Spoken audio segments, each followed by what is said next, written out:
I handed my ambitious son $15,000 in cash to save my mute granddaughter's voice. Instead, he used my life savings to buy his wife a luxury SUV and threw the little girl away like garbage. They thought my stiff joints and old age meant I was too weak to fight back. They were wrong. I spent 2 agonizing years learning American Sign Language just to find her in the dark system they trapped her in. When her tiny hands finally signed the truth back to me, the storm I brought down on them was absolute. My name is Clifton.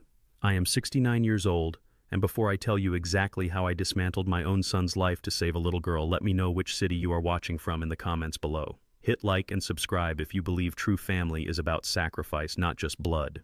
The harsh fluorescent light of the local bank illuminated the paper statement in my trembling hands. I stared at the bold black ink displaying a 0 balance in my savings account. That $15,000 was not just money. It represented 40 years of breathing toxic fumes and lifting heavy iron at the Pittsburgh steel mill. Every single dollar in that account was earned with sweat, agonizing backaches, and joints that now burned with severe arthritis every time the weather turned cold. I had withdrawn the entire sum last month and handed it directly to my son Dayon. The money had one specific non-negotiable purpose. It was to pay for an intensive specialized speech therapy program for my 7-year-old granddaughter Aaliyah. Aaliyah was born deaf and mute, a brilliant but silent little girl who desperately needed advanced educational support that her parents constantly claimed they could not afford. I had sacrificed my own retirement comfort without a single second thought to give her a chance at a normal life. But the bank manager had just confirmed that the cashier's check was never deposited into any medical facility or educational institution. It was cashed out directly at a luxury auto dealership across town. My arthritic knees ached terribly as I walked out of the bank and climbed into my beat-up pickup truck. A cold dread settled deep in my stomach. I turned the ignition and drove straight to the upscale suburban neighborhood where Dion and his wife Heather lived. I pulled up to their perfectly manicured lawn and my blood instantly boiled. There, gleaming arrogantly under the afternoon sun in their wide concrete driveway, sat a brand new metallic black luxury SUV.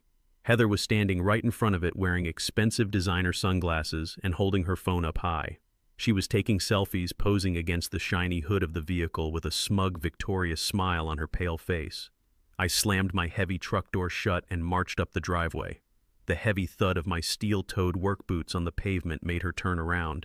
She lowered her phone immediately, rolling her eyes as if my mere presence was an ugly stain on her perfect afternoon. "Where is the money for the therapy program, Heather?" I asked, keeping my voice dangerously calm. She crossed her arms and leaned comfortably against the expensive leather seats of the open driver's side door. She let out a short, dismissive laugh that made my stomach turn. "Are you blind, Clifton?" she replied, tapping the polished roof of the car with her manicured fingernails. "You are looking right at it. I needed a safer, more reliable vehicle to navigate these suburbs. You certainly cannot expect me to drive around in a basic, embarrassing sedan anymore." My chest tightened with a rage I had never felt before. That money was specifically for Aaliyah, I stated, stepping closer to her. "I gave Dion those funds for the medical center. You stole from a disabled child. You stole from your own daughter to buy a toy." Heather did not even flinch. She simply smirked and adjusted her sunglasses. "Oh, please do not be so dramatic," she sneered. "Dion and I are her parents. We decide what is best for the family finances. Throwing thousands of dollars at a kid who cannot even say hello is a terrible return on investment. We needed something practical for the family image." The sheer unfiltered cruelty of her words hit me like a physical blow to the ribs. I reached out and grabbed the edge of the car door, demanding that she call Dion outside immediately so I could speak to him face to face. She swatted my hand away in absolute disgust, warning me loudly not to scratch the pristine paint with my rough working-class hands. I raised my voice, demanding to know where Aaliyah was right now. The heavy front door of the large house swung open. Dion stepped out onto the porch wearing a crisp, expensive custom suit, looking incredibly irritated by the noise on his property. Dion walked down the porch steps and deliberately placed himself firmly between Heather and me. He did not look ashamed. He looked profoundly annoyed. I stared at the boy I had raised entirely by myself after his mother passed away, desperately searching for any trace of the good man I thought he had become. "Dad, lower your voice right now," Dion commanded, glancing nervously at the surrounding houses to see if the neighbors were watching. "You are causing a scene and embarrassing us." "You took her voice away, Dion." I fired back, pointing a shaking finger directly at his chest. You took the money for her school and bought a car for your wife. How could you look your own daughter in the eye after doing something so vile?" Dion sighed deeply, running a hand over his face as if I were simply a nuisance he had to manage. He looked at me with cold, completely detached eyes.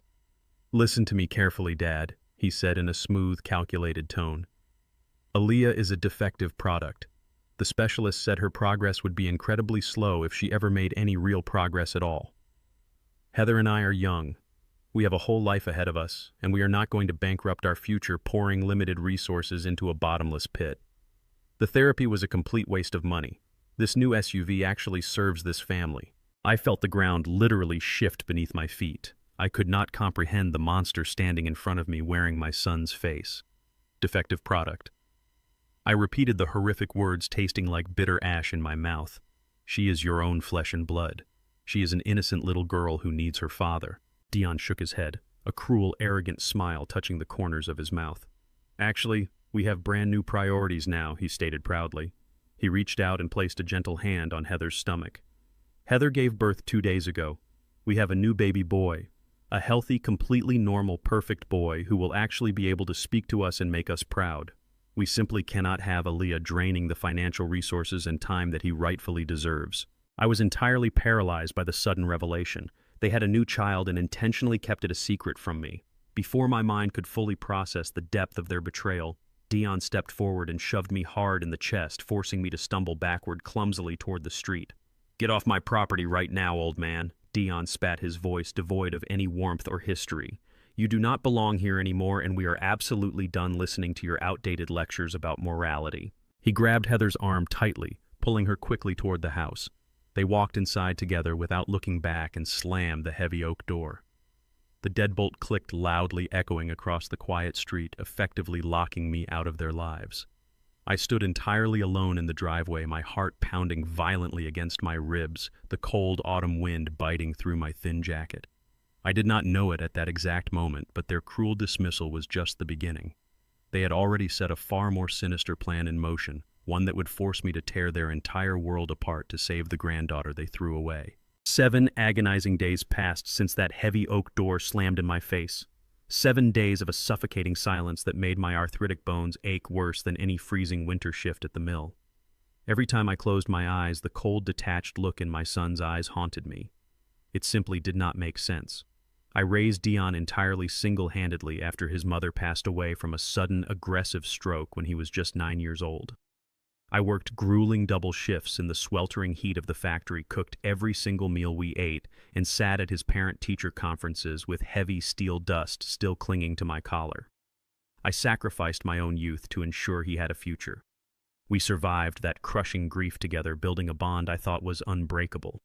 I trusted him blindly because he was my only flesh and blood, the living legacy of the woman I loved. But a deep, agonizing knot in my stomach told me something was terribly wrong. Aaliyah had missed her scheduled weekend visit, and Dion was sending all my phone calls straight to an automated voicemail. By Tuesday morning, the agonizing suspense became completely unbearable. My protective instincts took over entirely.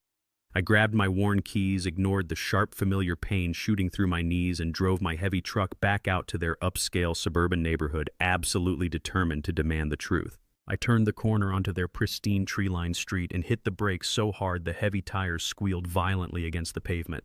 My heart dropped entirely into my stomach.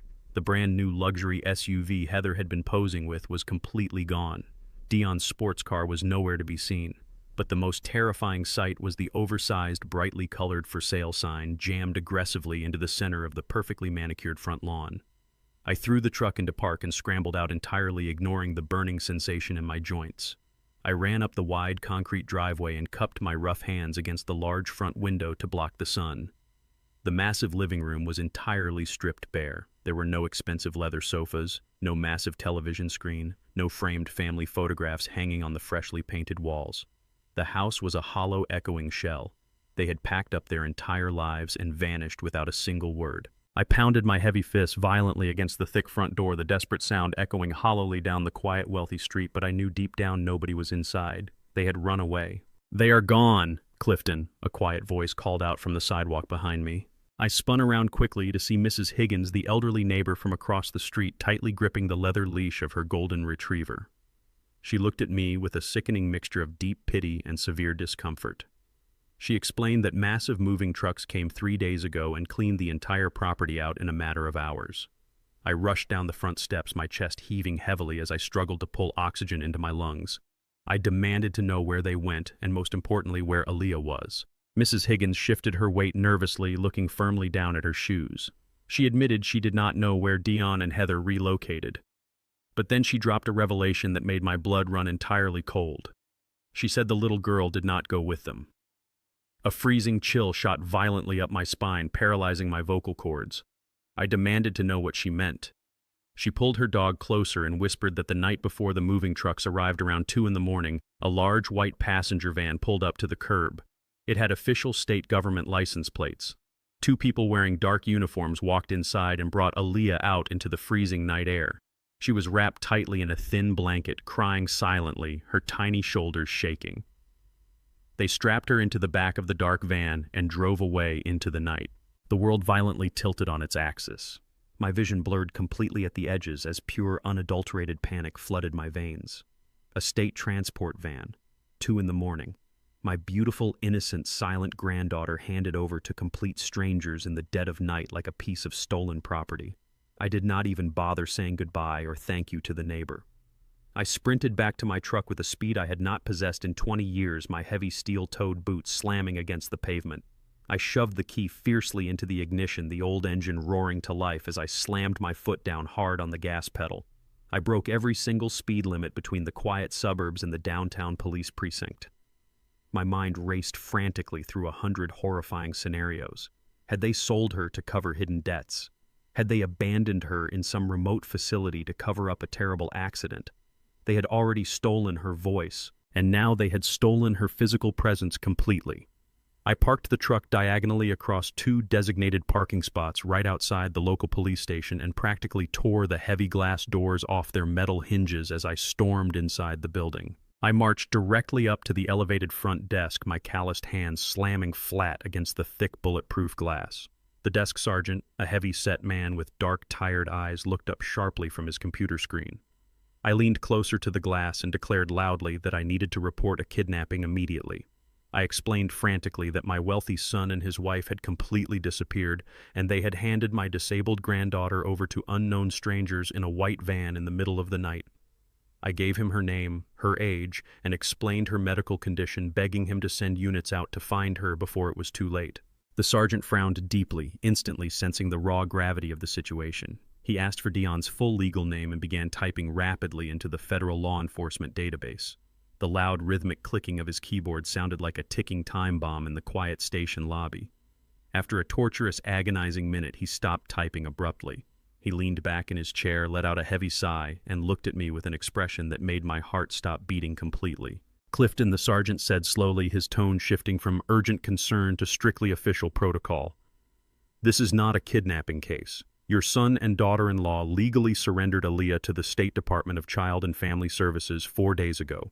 They filed an absolute permanent relinquishment of all parental rights, legally classifying the child as an unmanageable medical burden that they could no longer financially or emotionally support." I stumbled backward, aggressively shaking my head in total denial. I told him that was impossible and demanded he tell me where she was so I could go take custody of her myself right now. The sergeant held up his hand firmly, his eyes hardening with warning. He told me I could not do that. He explained that along with the state surrender documents, Dion had preemptively filed an emergency restraining order against me with a family court judge. I was now legally barred from coming within 500 feet of him, his wife, and any state or federal facility holding that child. Aaliyah was officially a ward of the state, now locked away in the system, and as far as the law was concerned, I was classified as a hostile, dangerous threat. Aaliyah was gone, swallowed entirely by a cold, merciless bureaucracy, and my own flesh and blood had carefully engineered the paperwork to ensure I was completely powerless to save her. The engine of my old truck ticked loudly as it cooled down in the bleak parking lot of the State Child Protective Services building. I sat alone behind the steering wheel, staring blankly at the thick stack of legal papers the police desk sergeant had reluctantly printed out for me earlier that morning. The emergency restraining order was an absolute masterpiece of legal fiction. Dion and Heather had carefully crafted a document that described me as a violent, mentally unstable man who posed a direct physical threat to my own family. It legally barred me from any contact with them, but far more importantly, it deliberately and ruthlessly severed any legal standing I had as Aaliyah's grandfather. My hands, heavily scarred and permanently calloused from decades of pouring molten steel, trembled with a silent fury as I gripped the steering wheel. The system was clearly never designed to protect the innocent or the vulnerable. It was designed to protect the wealthy people who knew exactly how to manipulate the paperwork. I looked up at the towering, windowless concrete building standing ominously in front of me. Behind those thick walls was a massive, heartless maze of state bureaucracy, and somewhere deeply buried inside that maze, my silent 7-year-old granddaughter was trapped completely alone. I folded the heavy court papers, shoved them aggressively into my heavy coat pocket, and forced myself to step out of the truck. My knees burned with arthritis in the damp air, but I was absolutely not going to let a fabricated piece of paper dictate the fate of the only pure thing left in my family. The fluorescent lights inside the CPS waiting room hummed with a depressing, sterile energy that made my head throb. After waiting 4 grueling hours on a hard-cracked plastic chair, listening to the hopeless cries of broken families all around me, my name was finally called over a crackling intercom. A tired security guard directed me into a cramped, windowless office smelling strongly of stale black coffee and old paper. Behind a large metal desk sat a state caseworker whose nameplate read, Mr. Davies.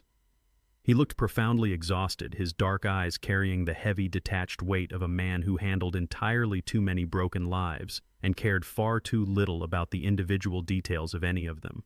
I sat down heavily in the chair opposite him and immediately started pleading my case. I kept my voice incredibly calm and respectful, knowing any display of anger would immediately be used against me.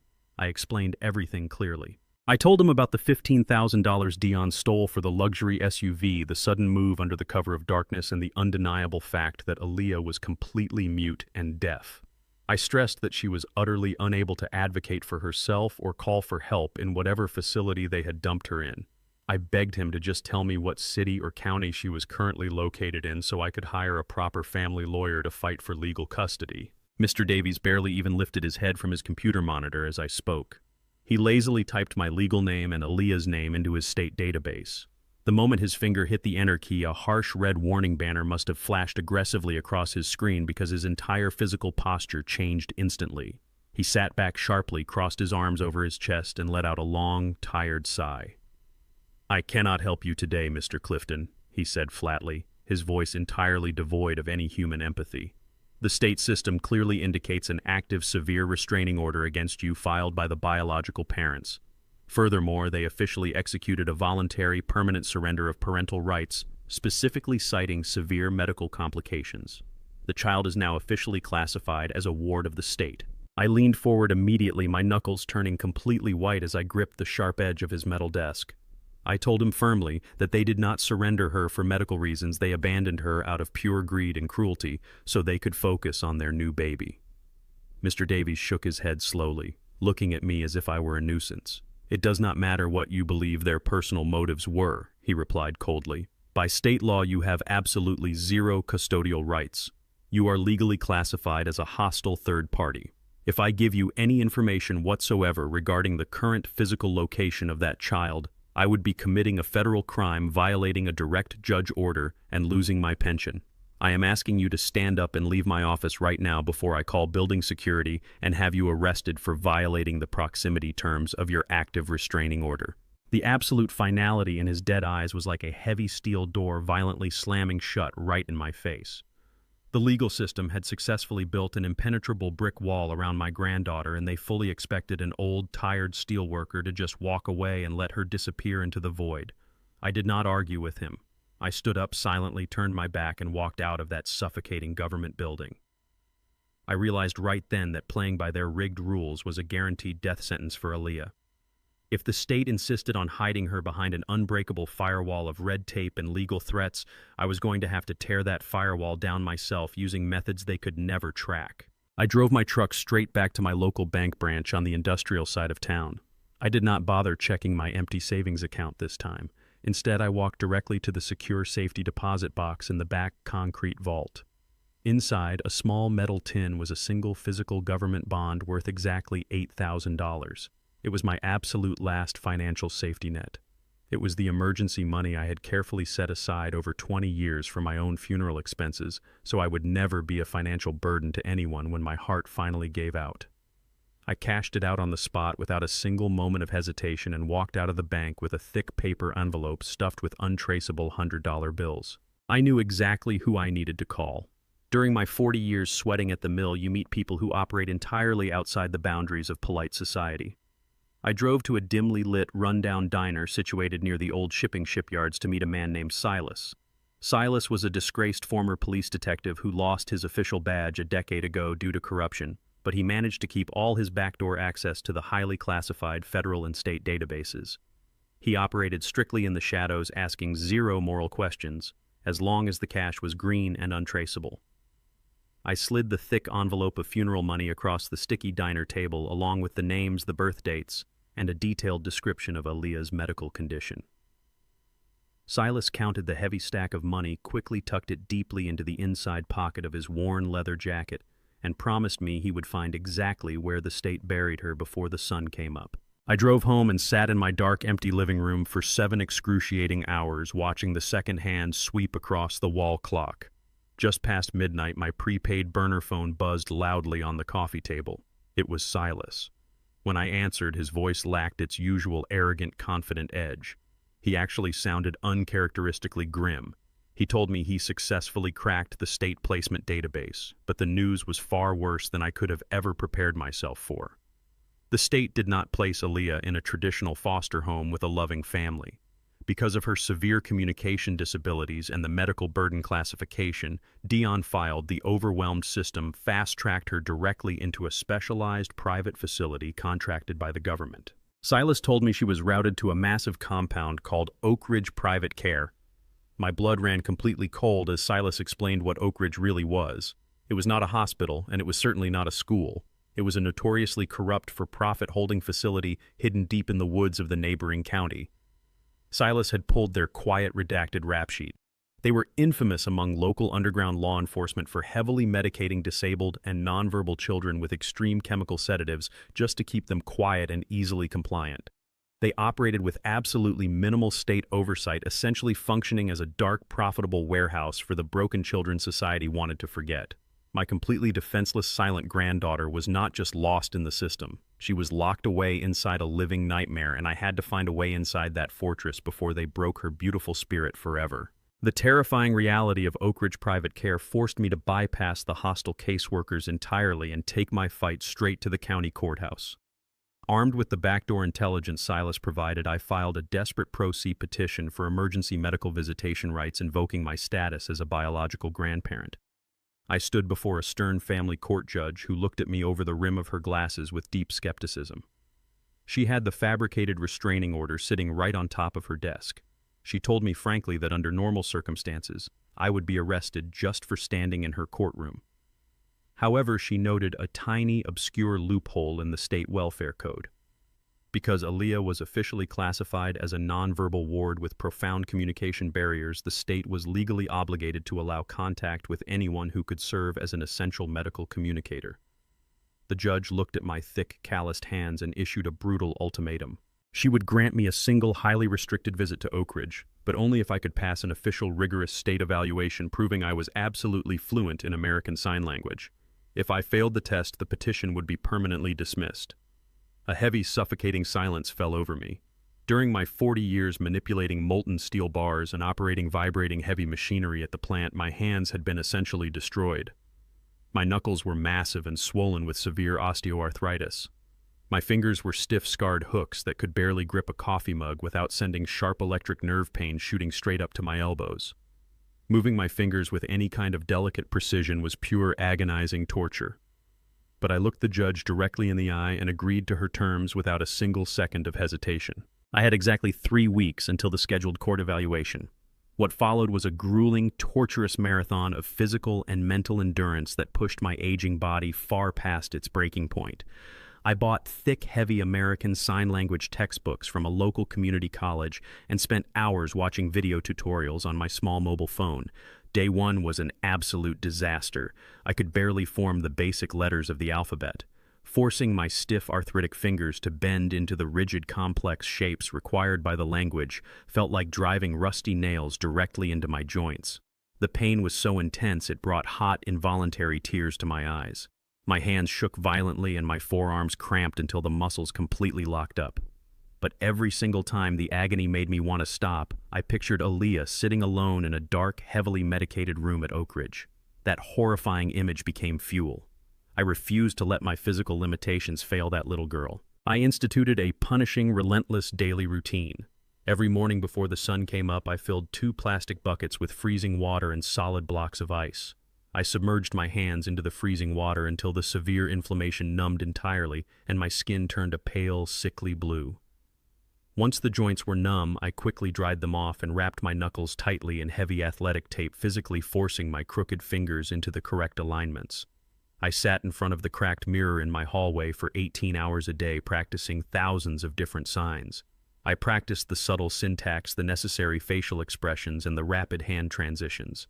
When the numbing effect of the ice wore off, the burning pain returned with a vengeance, radiating through my bones like fire. My knuckles bled from the friction of the tight bandages.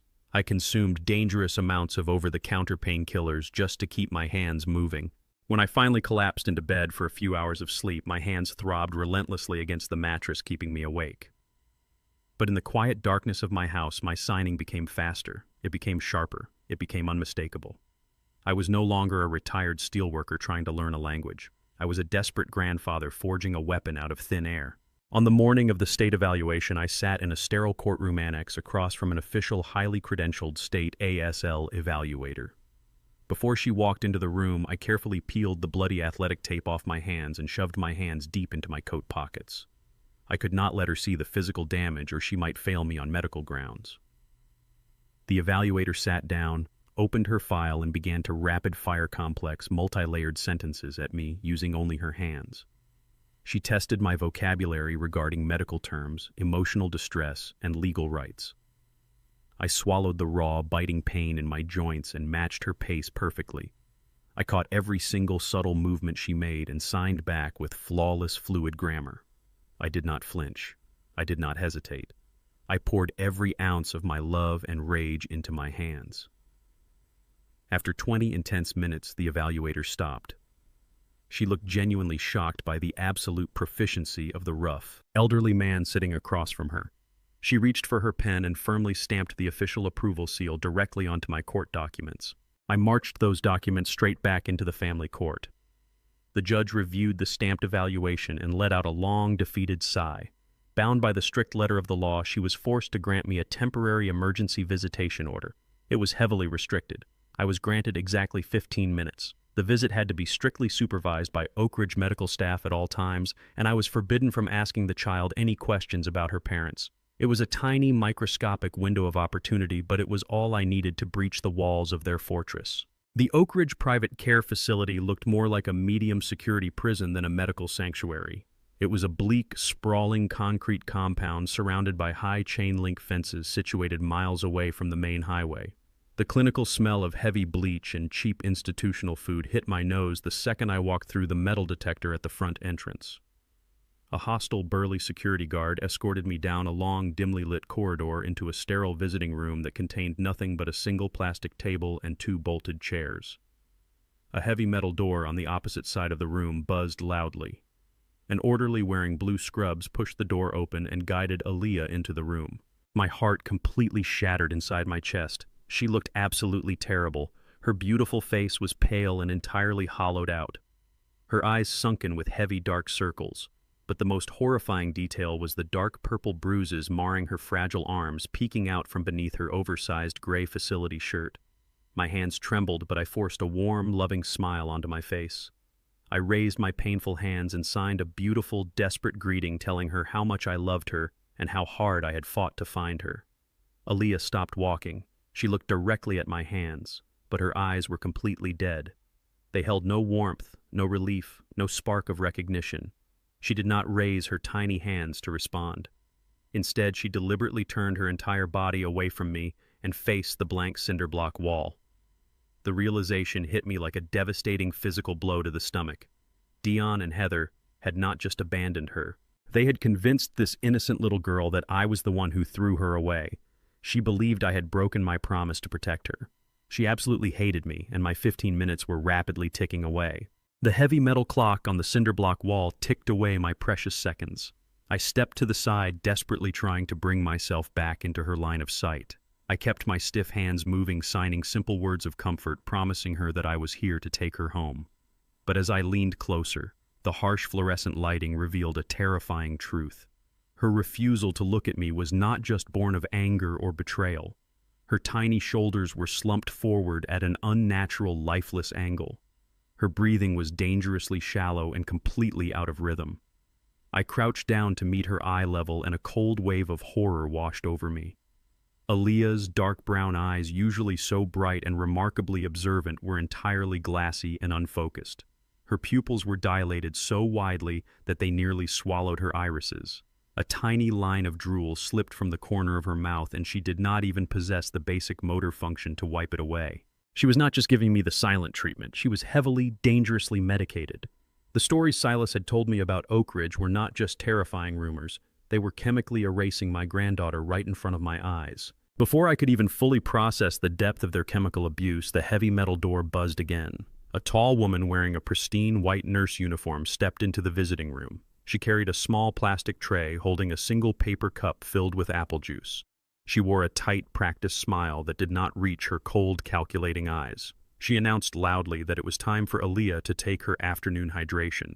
I watched the nurse closely as she approached the plastic table. 40 years of monitoring microscopic cracks in moving steel at the factory had given me incredibly sharp peripheral vision. I saw the subtle, practiced flick of her wrist. I saw her thumb slide a heavy liquid dropper from the inside of her uniform sleeve and expertly squeeze a thick, cloudy substance directly into the apple juice. She was actively dosing a 7-year-old child right in front of me, ensuring Aaliyah would remain completely docile and severely unresponsive for the remainder of my court-mandated visit. A primal, uncontrollable rage erupted from the deepest part of my soul. I did not care about the strict visitation rules or the fragile state of my arthritic joints. The adrenaline entirely masked my physical pain. I lunged forward with a sudden speed that startled the nurse entirely. I swung my heavy, calloused hand across the table and violently slapped the plastic cup out of her grip. The cup hit the cinder block wall with a loud smack, splashing the chemically tainted apple juice across the sterile white floor. The thick sedative began to eat through the cheap floor wax immediately.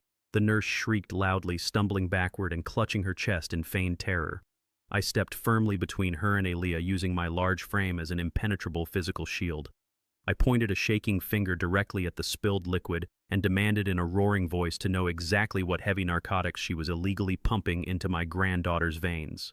The nurse frantically reached for the emergency panic button on the wall, screaming at the top of her lungs that I had violently attacked her. I slammed both of my heavy hands onto the plastic table, the sound echoing like a gunshot in the cramped room. I demanded that she bring the facility director and the head medical doctor into this room immediately. I promised her I was going to have the state medical board tear this corrupt fortress apart brick by brick until every single staff member was sitting in a federal prison cell. The piercing wail of the security alarm instantly shattered the air. Within seconds, heavy combat boots thundered down the hallway. 3 massive security guards wearing dark tactical vests burst through the visiting room door. They did not ask a single question or attempt to de-escalate the situation. 2 of them aggressively grabbed my shoulders while the third violently kicked my legs out from under me. I hit the hard concrete floor with a sickening thud that rattled my teeth. They forcefully yanked my arms behind my back, twisting my severely arthritic joints so hard I tasted blood in my mouth from biting my own tongue just to keep from screaming. Through the blinding haze of physical pain, I saw Aaliyah briefly look down at me. For a fraction of a second, the heavy chemical fog lifted from her eyes, replaced entirely by pure raw terror as she watched me being brutalized. Then a 4th man entered the room. He wore an expensive tailored suit completely out of place in a state-funded medical facility. He introduced himself coldly as Dr. Vance, the primary facility director of Oak Ridge. He looked down at me, pinned against the cold floor, with an expression of supreme, absolute arrogance. He turned to the shaking nurse and asked if I had physically assaulted her. She nodded vigorously, pointing a trembling finger at the spilled juice and claiming I tried to strike her face. Dr. Vance pulled a small black radio from his leather belt. He officially documented my actions over the radio as a severe, unprovoked physical assault on essential medical staff. He looked directly into my eyes and delivered his final, devastating verdict. He stated that my court-ordered visitation rights were permanently revoked, effective immediately. He ordered the heavy guards to drag me out of the building and warned me clearly that if I ever set foot on Oak Ridge property again, I would be shot on sight for criminal trespassing. The guards hauled me roughly to my feet and dragged me down the long, bleak corridor, throwing me violently out the front glass doors onto the freezing pavement. I drove my old truck back to the city with my ribs aching deeply and my knuckles bleeding onto the worn steering wheel. The sun was setting quickly, casting long, dark shadows over my quiet, empty neighborhood. Every breath I took sent a sharp pain through my chest, but the physical agony was absolutely nothing compared to the crushing defeat in my heart. I had failed her. I had lost my temper and handed the enemy the exact excuse they needed to lock me out forever. As I walked heavily up the wooden steps to my front porch, I noticed a thick, crisp white envelope securely taped directly to my front door. It had no return address, but the heavy paper stock screamed expensive corporate law. I ripped it open under the dim yellow porch light. It was a formal legal threat drafted by Dion's high-priced attorneys. The letter was brutally clear and highly specific. It demanded that I completely drop my independent investigation into Oak Ridge Private Care immediately. If I refused to comply, they promised to press federal criminal assault charges regarding the fabricated incident with the nurse today, and they would systematically seize my entire steelworker pension to cover their ridiculous legal damages. I stared at the letter as the cold autumn wind whipped around me. A sudden piercing realization cut entirely through my physical pain and mental exhaustion. The logic simply did not align. Dion and Heather had legally abandoned Aaliyah to the state system specifically to rid themselves of a financial burden. So why on earth were they spending thousands of dollars on elite corporate lawyers to aggressively protect the very state facility they dumped her in? They did not care about her well-being. They had completely written her off to focus on their new baby. Unless Oak Ridge was not just a random state placement. Unless Oak Ridge was actively protecting something incredibly valuable for them. They only cared about money, which meant Aaliyah was not just a discarded child. She was the absolute center of a massive hidden financial conspiracy, and Oak Ridge was holding her hostage for them until the payout was ready. The crisp, expensive paper of the legal threat trembled slightly in my swollen hands, but not from fear. A profound, icy calm washed over my entire body, completely extinguishing the desperate panic that had been suffocating me for weeks. Dion and Heather had just made a catastrophic, arrogant mistake. Wealthy, greedy people do not spend thousands of dollars on elite corporate attorneys to protect a child they genuinely view as a worthless burden. They only deploy those kinds of expensive, aggressive legal weapons when a massive financial asset is actively threatened. The threat of seizing my modest steelworker pension was meant to bury me in fear, but instead it handed me a glowing map in the dark. I walked inside my quiet house, locked the heavy front door, and immediately picked up my prepaid burner phone. I dialed the encrypted number for Silas. When he answered, his voice was thick with sleep, but I did not apologize for waking him. I told him about the violent confrontation at Oak Ridge, the heavy chemical sedatives they were pumping into my granddaughter, and the sudden, highly suspicious legal threat I had just received from Dion's lawyers. I told Silas that Aaliyah was not simply a discarded child caught in a broken system. She was the absolute center of a hidden financial conspiracy, and I needed him to tear into Heather's family history until he found the exact dollar amount they were hiding. Silas warned me that digging into sealed corporate accounts and elite family trusts was a highly dangerous game that attracted federal attention. I told him I did not care if it brought down the entire federal government. I promised him every single remaining dollar of my cashed-out funeral bond. Silas sighed heavily through the phone, the sound of a match striking a cigarette echoing through the receiver. He told me to come to his apartment immediately. I drove across town to a decaying industrial neighborhood and climbed 3 flights of dark stairs to Silas's apartment. His living room looked like a chaotic electronic bunker. Heavy blackout curtains covered the windows, and the entire space was illuminated by the harsh blue light of 6 massive computer monitors sitting on a reinforced metal desk. Silas was rapidly typing lines of complex code across 3 different screens, his cigarette burning low in an ashtray. I pulled up a broken folding chair and sat beside him. I told him to completely ignore Dion's financial history. Dion was just a greedy opportunist who married into money. I instructed Silas to focus entirely on Heather's family. Heather constantly projected the image of an independent, self-made woman, heavily implying her family had gone completely bankrupt years ago. I knew that was a carefully constructed lie. Silas cracked his knuckles and began diving deep into the sealed probate records of Heather's late father, a ruthless real estate developer who had passed away unexpectedly 5 years ago. For 4 agonizing hours, I sat in the dim, smoke-filled room watching Silas navigate through an incredibly complex, intentionally confusing maze of offshore shell companies and hidden domestic accounts. The security firewalls were thick, designed specifically by expensive estate lawyers to keep the public and the government completely blind. But Silas was relentless.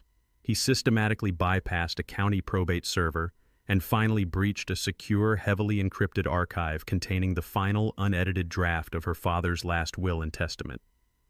Silas opened the massive digital file and began scrolling rapidly through pages of dense, suffocating legal jargon. The estate was absolutely massive, but Heather had been largely cut out of the primary inheritance due to her reckless spending habits and her father's deep documented hatred for Dion. However, as Silas scrolled down to the 3rd section of the document, his fingers suddenly stopped moving across the keyboard. He leaned closer to the glowing monitor, his eyes widening in genuine shock. He let out a low, disbelieving whistle and pointed a nicotine-stained finger at a specific heavily highlighted paragraph. I leaned in, squinting at the glowing text, forcing my tired eyes to translate the complex legal terminology. There it was, hidden in plain sight behind a wall of expensive legal protection. Heather's late father had established a massive, irrevocable private trust fund entirely in Aaliyah's name. The total guaranteed payout was exactly $4 million. My breath caught sharply in my throat. $4 million. That staggering amount of money was sitting completely untouched in a high-yield account generating thousands of dollars in interest every single month. But Heather's father was a fiercely controlling man even from the grave. He knew exactly how manipulative and greedy his own daughter was. He knew that if he simply handed her the money, she would drain the account in a matter of months and leave her disabled child with absolutely nothing. So the old man had engineered a brutal ironclad stipulation specifically designed to force Heather to be a responsible mother. Silas read the strict distribution clause aloud, his voice echoing in the quiet room. The $4 million trust fund would not pay out a single penny until Aaliyah successfully reached her 10th birthday. But the most critical, horrifying condition was the custody clause. In order to inherit the money on Aaliyah's behalf, Heather and Dion had to prove that the child had remained under their continuous legal guardianship or under a state-approved delegated care facility for the entire duration of that time. If they officially gave her up for traditional adoption, or if she was permanently removed from their legal umbrella by the state due to abuse, the entire $4 million would instantly be donated to a designated medical charity. They would lose absolutely everything. The sickening heavy truth crashed down on my shoulders with the weight of a collapsing building. I stumbled backward, gripping the edge of the metal desk to keep my tired legs from giving out. The entire nightmare suddenly made perfect, terrifying sense. Dion and Heather never actually abandoned Aaliyah. They did not surrender her to the state because they were overwhelmed by her medical needs. They parked her. They found a massive, deliberate loophole in the trust fund requirements. By voluntarily surrendering her to a state-approved private medical facility like Oak Ridge, they legally maintained their status as the delegating guardians of her medical care. They successfully kept the strict requirements of the trust fund entirely intact without having to actually look at her, feed her, or care for her. Oak Ridge Private Care was not a random state placement. It was a corrupt, heavily paid accomplice. Dr. Vance, the arrogant facility director who had thrown me out onto the pavement, was absolutely in on the entire scam. Dion and Heather were quietly funneling cash to him under the table, essentially paying Oak Ridge a cheap monthly storage fee to keep my granddaughter locked entirely out of sight. They ordered Dr. Vance to keep Aaliyah heavily drugged on chemical sedatives so she would remain completely docile, unable to complain, unable to run away, and entirely invisible to the outside world. Aaliyah was 7 years old. Dion and Heather were using Oak Ridge as a dark, silent holding cell to essentially wait out the clock for 3 more excruciating years. They were completely willing to let my innocent granddaughter endure 3 years of chemical abuse, psychological torture, and absolute isolation just so they could cash a $4 million check on her 10th birthday. The profound evil of their plan completely transcended simple greed. It was a calculated, monstrous hostage situation legally sanctioned by a broken state system. If I tried to expose them through normal legal channels, Dr. Vance would simply hide the medical records, and Dion would use his expensive corporate lawyers to tie me up in family court for years while Aaliyah rotted in that sterile room. I could not fight them in a courtroom because they owned the courtroom. I looked at Silas, who was staring at me with a grim, silent understanding. The time for filing petitions and asking judges for permission was completely over.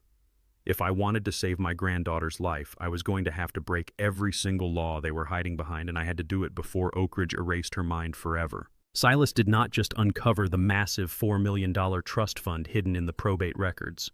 He also spent the early hours of the morning systematically scraping the encrypted employee database of Oak Ridge Private Care. By the time the sun began to rise over the industrial skyline, Silas had found exactly what I needed to break into that fortress. He handed me a thick manila folder containing the dark secrets of a night shift security guard named Miller.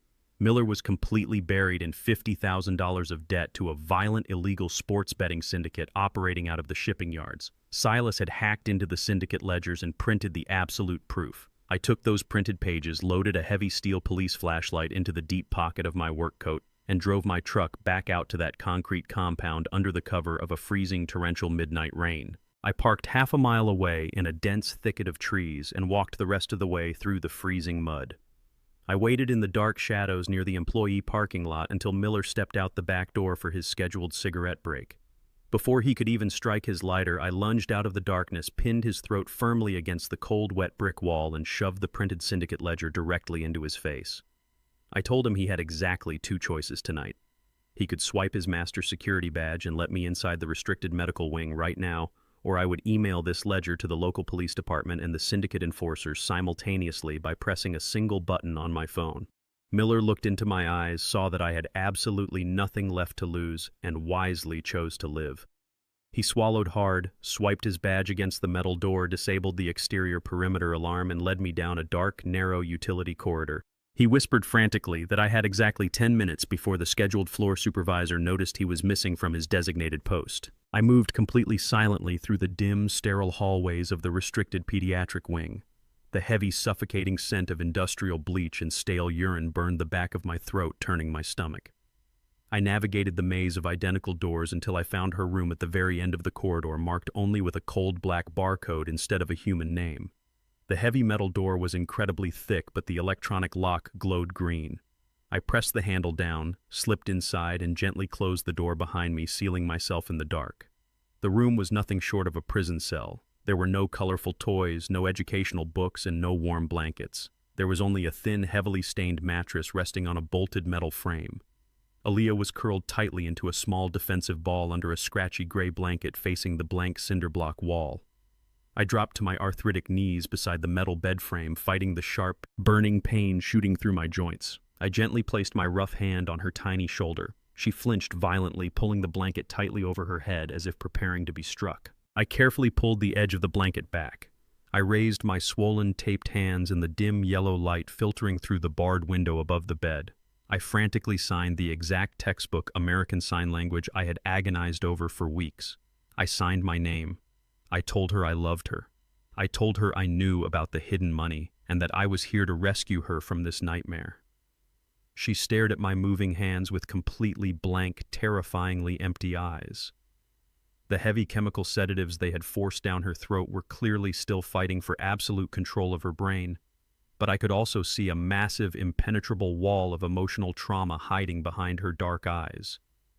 Dion and Heather had thoroughly convinced her that I was the monster who had willingly thrown her away. Textbook grammar and perfect hand shapes were completely useless against that level of deep psychological damage. She refused to move a single muscle. The heavy analog clock on the cinderblock wall ticked loudly, echoing in the quiet room. 5 minutes left. My heart pounded against my ribs like a heavy steel hammer.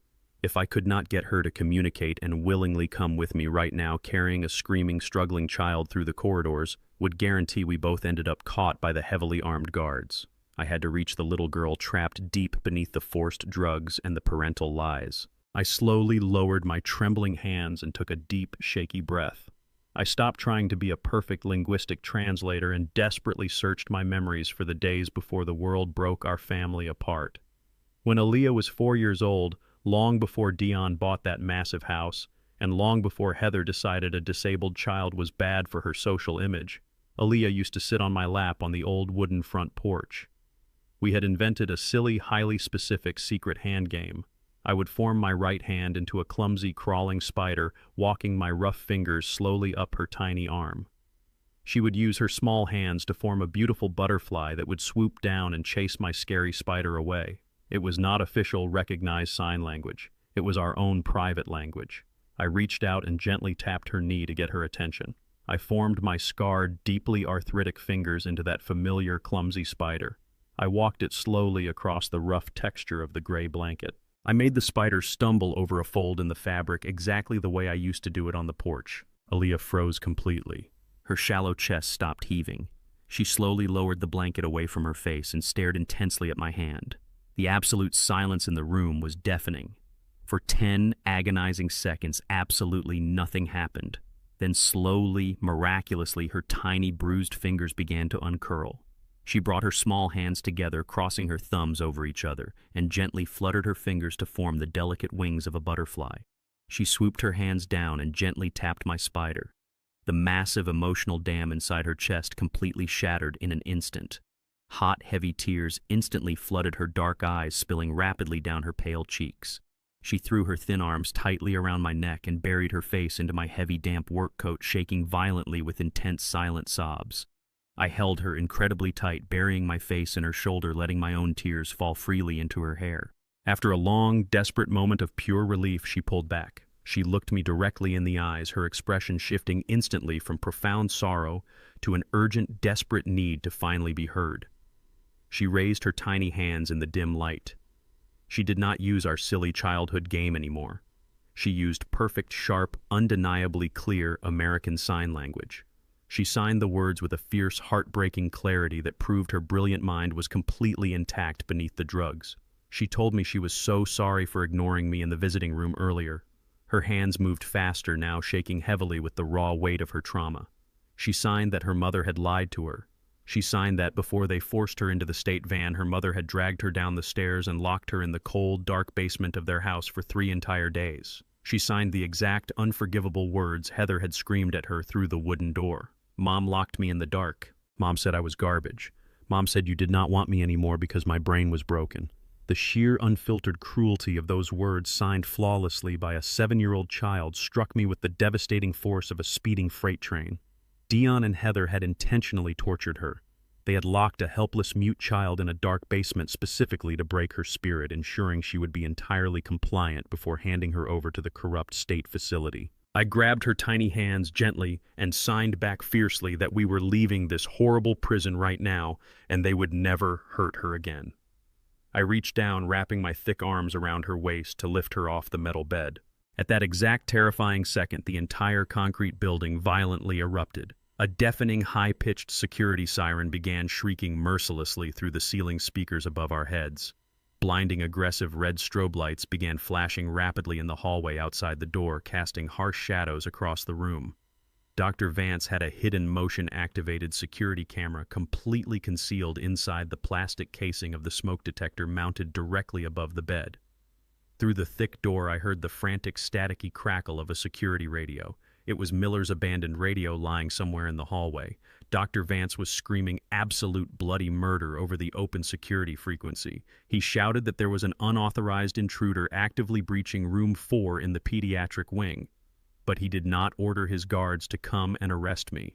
He ordered his heavily armed transport team to breach the room, grab the girl immediately, and force her into the armored medical transport van idling out back. He yelled at the top of his lungs that she was a high-liability financial target. He commanded them to initiate an emergency off-the-books transfer to a completely unregulated black site sister facility in Nevada. He explicitly ordered them to make sure she vanished so deeply into the underground system that no lawyer, no cop, and no grandfather would ever be able to find her again. The terrifying sound of heavy combat boots began pounding aggressively down the concrete corridor, sprinting directly toward our door. The heavy combat boots reached the door before I could even take a single step toward safety. 3 massive security guards burst into the tiny flashing room, tackling me violently to the hard concrete floor. I fought like an absolute madman, throwing heavy punches with my ruined, swollen hands, but there were simply too many of them. One guard drove a heavy armored knee directly into my spine, pinning me down, while the other aggressively ripped Aaliyah right out of my arms. She screamed silently, her tiny hands reaching out for me in pure desperation as they dragged her away down the blinking red corridor. The third guard kicked me incredibly hard in the ribs, leaving me gasping for oxygen on the floor as they sprinted toward the back exit. I refused to let it end like this. I forced myself up, completely ignoring the agonizing, blinding pain in my chest, and stumbled blindly out of the room. By the time I burst through the heavy metal fire exit doors into the freezing, torrential midnight rain, it was already too late. I watched helplessly as the armed guards threw my terrified granddaughter into the back of a heavily armored black medical transport van. The thick steel doors slammed shut, locking her inside a dark cage. The van engine roared to life, its heavy tires violently kicking up thick mud as it tore out of the facility parking lot and sped aggressively toward the dark, winding county highway. I did not waste a single second screaming at the sky.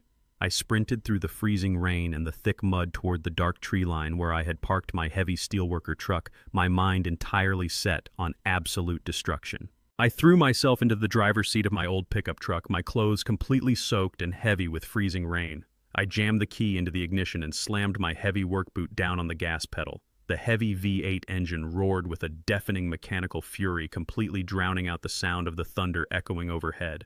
I tore out of the tree line, smashing directly through a wooden perimeter fence and hit the wet asphalt of the county highway.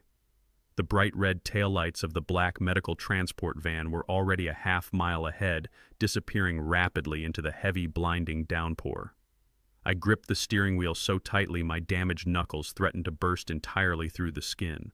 I pushed the heavy truck past 80 miles an hour on the slick, treacherous road, the speedometer needle bouncing wildly. The windshield wipers violently thrashed back and forth, barely clearing the massive sheets of water crashing against the glass. I was completely consumed by a cold, calculated rage. I was no longer a retired grandfather trying to navigate a broken legal system. I was a desperate, dangerous man hunting the monsters who had actively tortured my blood. I slowly closed the distance, the heavy steel grille of my truck inching closer to the rear bumper of the speeding van. The driver of the van spotted my headlights approaching rapidly in his rearview mirror. He immediately swerved into the oncoming lane, pushing the heavy armored vehicle to its absolute limit to shake me off his tail. We tore through the dark, winding rural roads at terrifying speeds, hydroplaning across massive puddles that threatened to send both of our vehicles spinning uncontrollably into the dense, dark woods. He aggressively brake-checked me suddenly, slamming on his brakes, hoping my heavy truck would slide out of control. But 40 years of driving heavy machinery had taught me exactly how to handle violent momentum. I downshifted instantly, maintained my tire traction, and slammed the heavy front bumper of my truck violently into the back left quarter panel of the van. The massive metal impact sounded like a bomb exploding over the roaring rain. The van fishtailed wildly across the center line, but the driver managed to regain control at the absolute last second. I knew I could not simply follow him until he ran out of gas. If he successfully reached the state line and crossed into Nevada, Aaliyah would vanish into an unregulated black site forever, and I would never see her again. I had to end the pursuit right now. I pressed the accelerator all the way to the floorboard, forcing my roaring truck directly alongside the armored van. The driver looked over at me through the rain-streaked window, his eyes wide with sudden, genuine panic. He tried to merge aggressively into my lane to force my truck off the steep embankment, but my truck was built out of solid, heavy Detroit steel. I braced my thick arms heavily against the steering wheel and violently cranked the wheel to the right. My heavy truck slammed directly into the side of the van with a devastating metal-crushing crunch. I kept the heavy pressure locked, physically pushing the heavy van entirely off the wet asphalt. The van tires caught the soft, muddy shoulder of the highway. The armored vehicle instantly lost all traction, violently skidded sideways across the wet grass, and crashed heavily into a deep drainage ditch, coming to a sudden, violent halt against a thick embankment of solid dirt. I slammed my brakes and shoved the truck into park before it even came to a complete stop on the shoulder of the road. I grabbed the heavy, solid steel tire iron from the passenger floorboard, the freezing metal grounding my frantic thoughts, and jumped out into the pouring rain. I marched purposefully toward the disabled van, my heavy work boots sinking deep into the mud. The front end of the armored van was completely crumpled against the dirt wall, thick white smoke pouring rapidly from the crushed radiator and hissing loudly in the rain. The driver was frantically trying to unbuckle his jammed seatbelt, coughing violently through the toxic smoke filling the cabin. I did not give him a chance to reach for a radio or a weapon.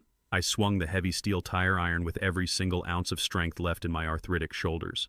I smashed the thick driver's side window, sending a massive shower of sharp safety glass exploding directly into the cabin. I reached through the shattered window, grabbed the driver roughly by the thick collar of his tactical vest, and violently hauled him right out of the broken vehicle. I threw him face first into the deep, freezing mud. I stood towering over him in the rain, raising the heavy tire iron high in the air, roaring at him to stay perfectly still on the ground if he wanted to live to see tomorrow. He scrambled backward in the mud, holding his shaking hands up in complete surrender. I abandoned him instantly and ran to the heavy rear doors of the van. The electronic locks were completely dead from the massive crash impact. I wedged the sharp end of the tire iron directly into the thick metal door seam and violently pried the heavy steel apart.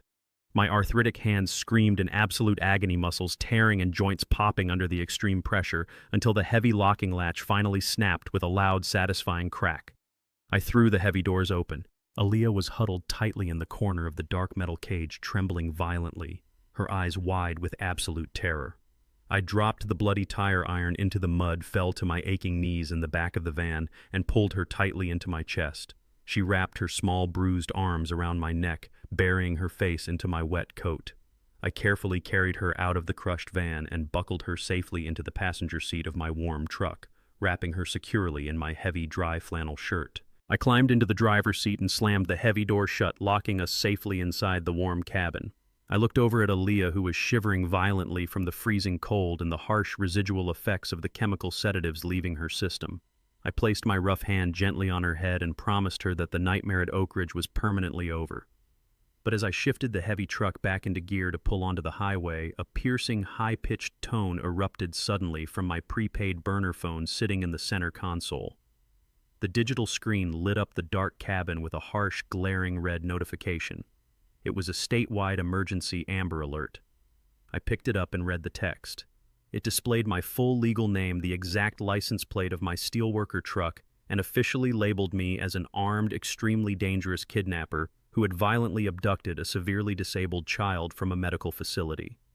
A second later, the faint, undeniable sound of multiple police sirens began echoing through the dark, rainy woods behind us, growing rapidly louder with every passing heartbeat. Dr. Vance and my wealthy son had successfully manipulated the entire federal law enforcement system against me before I even got her out of the van. I was no longer just a desperate grandfather trying to save his family. I was now an official fugitive from the FBI, entirely cut off from my home, my bank accounts, and the protection of the law. I grabbed the burner phone from the center console, rolled down my window, and hurled the plastic device far out into the freezing dark woods. The glowing red screen vanished into the heavy brush, severing their only digital leash on my exact location. I killed my headlights immediately and yanked the heavy steering wheel hard to the right, plunging my truck down a deeply rutted, unpaved logging road just seconds before 3 state trooper cruisers roared past us on the main highway. Their blazing blue lights cut violently through the torrential rain, illuminating the trees like flashes of lightning. We were completely off the grid now. But the harsh, crushing reality of our situation settled heavily onto my tired shoulders. I could never go back to my house. Every single bank account, every credit card, and every digital footprint tied to my legal name was currently being actively frozen and monitored by federal agents. We had absolutely no money, no safe shelter, and no legal identity. But the most terrifying immediate threat was sitting right next to me in the passenger seat. Aaliyah was not just shivering from the cold rain anymore. Her tiny body was suddenly consumed by a violent, aggressive tremor. Her skin was burning with an unnaturally high fever, radiating a terrifying heat through the damp flannel shirt I had wrapped tightly around her. Dr. Vance had pumped her full of heavy, highly addictive chemical sedatives for weeks to keep her compliant. Her fragile nervous system was now crashing rapidly, throwing her into severe, life-threatening physical withdrawal. I needed to get her to an emergency room immediately. But the moment any hospital staff saw her face or typed her name into the federal triage database, an armed tactical unit would swarm the building. They would arrest me on the spot and drag her right back to the dark basement of Oak Ridge. I navigated the dark, treacherous back roads, blindly relying entirely on the internal compass I had built during 40 years of driving to the steel mill before dawn. I steered the heavy truck deep into the decaying industrial underbelly of the city, far away from the wealthy suburbs and the manicured lawns where Dion and Heather lived. This was the Forgotten District. Massive, rusting silos and abandoned brick factories loomed in the darkness like giant mechanical skeletons against the stormy sky. I pulled into the crumbling asphalt parking lot of an abandoned, boarded-up Catholic church sitting right in the heavy shadow of my old blast furnace plant. This was the undisputed territory of my old Union brothers. We were the men who had poured the boiling steel that built the skyscrapers of this city, and we protected our own when the rest of society looked the other way. I killed the engine, gently, lifted my burning, violently shaking granddaughter into my arms, and kicked the heavy wooden side door of the church open. I descended the dark, narrow stone steps into the cavernous basement. A thick cloud of cigar smoke and the low hum of a portable diesel generator greeted me. 5 massive, heavily scarred older men sitting around a battered poker table instantly stood up their hands, instinctively reaching for the heavy iron wrenches and shotguns resting near their chairs. It was Big Mo, my former shift foreman, standing at the front of the pack. Big Mo took one look at my severely bruised face, my bleeding knuckles, and the dying child in my arms. He did not ask a single question. He pointed a thick, calloused finger toward a worn velvet sofa in the corner of the damp basement, and barked aggressive orders at the other men to barricade the heavy metal doors upstairs. I laid Aaliyah gently onto the sofa. Her breathing was terrifyingly shallow and incredibly rapid. Her eyes rolled back slightly, and she let out a weak, silent gasp of pure agony. Big Mo pulled a small, portable television from a metal shelf. The local news channel was already broadcasting my face, and the statewide Amber Alert, to millions of viewers. Big Mo looked at the glowing television screen, then looked down at my granddaughter. He told me the entire state police force was turning the city upside down, looking for my specific truck. I looked him directly in the eye and begged him to help me save her life without calling a government ambulance. Big Mo nodded grimly, pulled a heavy flip phone from his denim overall pocket, and dialed a number entirely off the books. He told the person on the other end to grab the heavy trauma bag and get to the church basement immediately. 20 agonizing minutes later, a heavy knock echoed against the reinforced basement door. A tall, remarkably thin man wearing a faded military jacket hurried down the stone steps carrying a massive olive-green medical canvas bag. We called him Doc. He was a brilliant former combat medic who had lost his official state medical license years ago after speaking out against a corrupt hospital administration. Despite his disgraced legal status, he remained the primary underground physician for every undocumented worker and disgraced union man in the industrial sector. Doc took one look at Aaliyah and immediately dropped to his knees beside the sofa. His hands moved with an incredible practiced speed. He checked her severely elevated pulse, pulled a small tactical flashlight to examine her dilated pupils, and instantly diagnosed the exact chemical withdrawal taking place. He quickly pulled a bag of intravenous saline and a series of small glass vials from his canvas bag. He explained quietly that her brain was essentially misfiring due to the sudden, violent absence of the heavy narcotics Oak Ridge had been continuously forcing into her bloodstream. He expertly found a fragile vein in her tiny, bruised arm and started the IV drip. He carefully injected a highly calculated microscopic dose of a medical counteragent designed specifically to stabilize her crashing nervous system without putting her back into a chemical coma. For 3 grueling, terrifying hours, we sat completely silent in that damp concrete basement, watching the clear fluid drip slowly into her arm. Doc wiped her burning forehead with cold, wet rags, continuously monitoring her fragile heartbeat with his worn stethoscope. Slowly, miraculously, the violent tremors began to subside. The terrifying burning heat radiating from her skin gradually faded away, replaced by a cool, natural sweat. Her breathing deepened, returning to a steady, peaceful rhythm. The fever finally broke entirely. Aaliyah fell into her first state of natural, unmedicated sleep in weeks, her tiny hand clutching my thick thumb tightly. Doc packed up his medical canvas bag, patted my shoulder silently, and slipped back out into the rainy night. Big Mo handed me a steaming cup of black coffee, but I could not drink it. I sat heavily on a wooden crate next to the sofa, watching my granddaughter sleep peacefully in the dim generator light. We had successfully survived the night, but the crushing reality of the morning was closing in rapidly. I was completely trapped in a concrete basement. If I tried to run across state lines with her, the Federal Highway Patrol would inevitably catch me. If I stayed hidden down here indefinitely, Aaliyah would never have a real life, never go to a proper school, and never walk in the sunlight again. Simply hiding was a guaranteed death sentence for both of us. I realized with absolute clarity that playing defense was completely useless against people like Dion and Heather. They controlled the narrative, they controlled the police, and they controlled the legal system.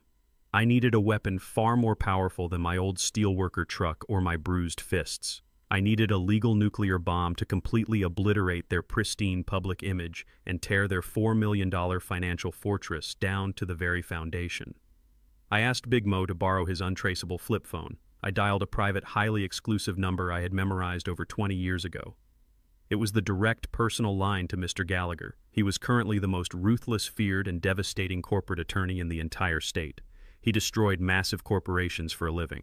But 30 years ago, he was just an arrogant young intern touring our steel mill when a massive overhead iron crane snapped. I had tackled him violently to the concrete floor, shattering my own shoulder to save him from being crushed to death by 3 tons of falling iron. He owed me an absolute life debt, and I was calling to collect it right now. The heavy metal door of the church basement groaned loudly as Mr. Gallagher stepped out of the freezing rain and descended into the dim, smoke-filled room. Despite the late hour and the gritty industrial surroundings, my former intern was dressed in an immaculate charcoal gray tailored suit. He carried a sleek leather briefcase and an aura of absolute terrifying authority. Big Mo and the other steelworkers instinctively stepped back, giving the high-powered corporate attorney a wide berth. Gallagher did not waste time on pleasantries. He walked directly over to the worn velvet sofa, looked down at Aaliyah sleeping peacefully under the thick blankets, and let out a long, heavy sigh. I quickly briefed him on everything Silas had uncovered regarding the $4 million trust fund, the horrific chemical abuse at Oak Ridge, and the brutal reality that Dion and Heather had locked this little girl in a dark basement to break her spirit. I expected Gallagher to immediately start drafting legal petitions. Instead, he snapped his briefcase shut and looked me directly in the eye with a cold, unforgiving pragmatism. He told me the brutal truth. I had just committed multiple federal felonies. I had assaulted state medical personnel, destroyed a government transport vehicle, and technically kidnapped a legal ward of the state. He explained that Dion and Heather possessed a bottomless legal defense fund. They would easily convince any family court judge that Aaliyah's traumatic memories were simply the fabricated drug-induced hallucinations of a severely disabled child. Without concrete, irrefutable physical evidence proving that Heather had actively tortured the child before the state surrender, Gallagher warned me I would spend the rest of my natural life rotting in a federal penitentiary, and Aaliyah would be handed right back to the monsters who broke her. I needed a ghost from the past to testify in the present. Gallagher gave me exactly 24 hours to produce the impossible before the FBI officially raided the church. I walked over to the sofa, gently kissed my sleeping granddaughter's warm forehead, and promised Big Mo I would be back before dawn. I borrowed Big Mo's rusted, unremarkable sedan, leaving my heavily flagged steelworker truck hidden in the alleyway. I drove back across the city lines, leaving the decaying industrial sector behind, and headed straight into the pristine, wealthy suburbs where Dion and Heather used to live. The sprawling colonial house was entirely dark when I pulled onto the quiet street. The massive moving trucks had long since departed, and the property was now fully surrounded by heavy metal scaffolding and thick white construction tarps. The new homeowners had clearly begun a massive, expensive interior renovation. I parked 2 blocks away, pulled my heavy coat collar up against the freezing rain, and slipped silently through the dark, manicured backyards. I reached the rear patio and found a large glass window temporarily covered by a thick sheet of plastic. I pulled a sharp pocket knife from my coat, sliced a long vertical slit down the center of the plastic, and carefully climbed inside the hollow, echoing house. The interior was completely unrecognizable. The expensive hardwood floors had been ripped up, and the walls were stripped down to the bare wooden studs. I navigated the dark, massive space entirely by memory, my heavy work boots stepping carefully over scattered construction tools and coiled electrical wires. I walked past the grand living room where Heather used to host her lavish parties and headed straight down the main hallway toward the basement door. The heavy wooden door had been secured with a thick, brand-new, heavy-duty padlock by the construction crew. I reached into my coat and pulled out a solid steel crowbar I had borrowed from Big Mo's toolbox. I wedged the flat edge of the crowbar deep behind the metal padlock bracket. I braced my heavy boots against the wall, ignored the agonizing sharp pain flaring rapidly through my arthritic shoulders, and violently threw my entire body weight backward. The heavy metal bracket ripped cleanly out of the wooden door frame with a loud, echoing crack. The door swung open, revealing the steep, pitch-black wooden staircase leading down into the freezing depths of the house. I clicked on a small tactical pen light, and slowly descended into the cold, damp darkness, my heart pounding violently against my ribs. The basement was a massive, unfinished concrete cavern smelling strongly of wet earth and old dust. I swept the narrow beam of my penlight across the empty space until I found exactly what I was looking for. Tucked away in the furthest, darkest corner of the basement was a small, heavy wooden storage closet. This was the dark cell where Heather had locked a terrified, mute 7-year-old girl for 3 agonizing days. I walked slowly toward the closet, my breathing incredibly shallow. I pulled the heavy door open and directed the bright beam of my flashlight onto the interior wooden panels.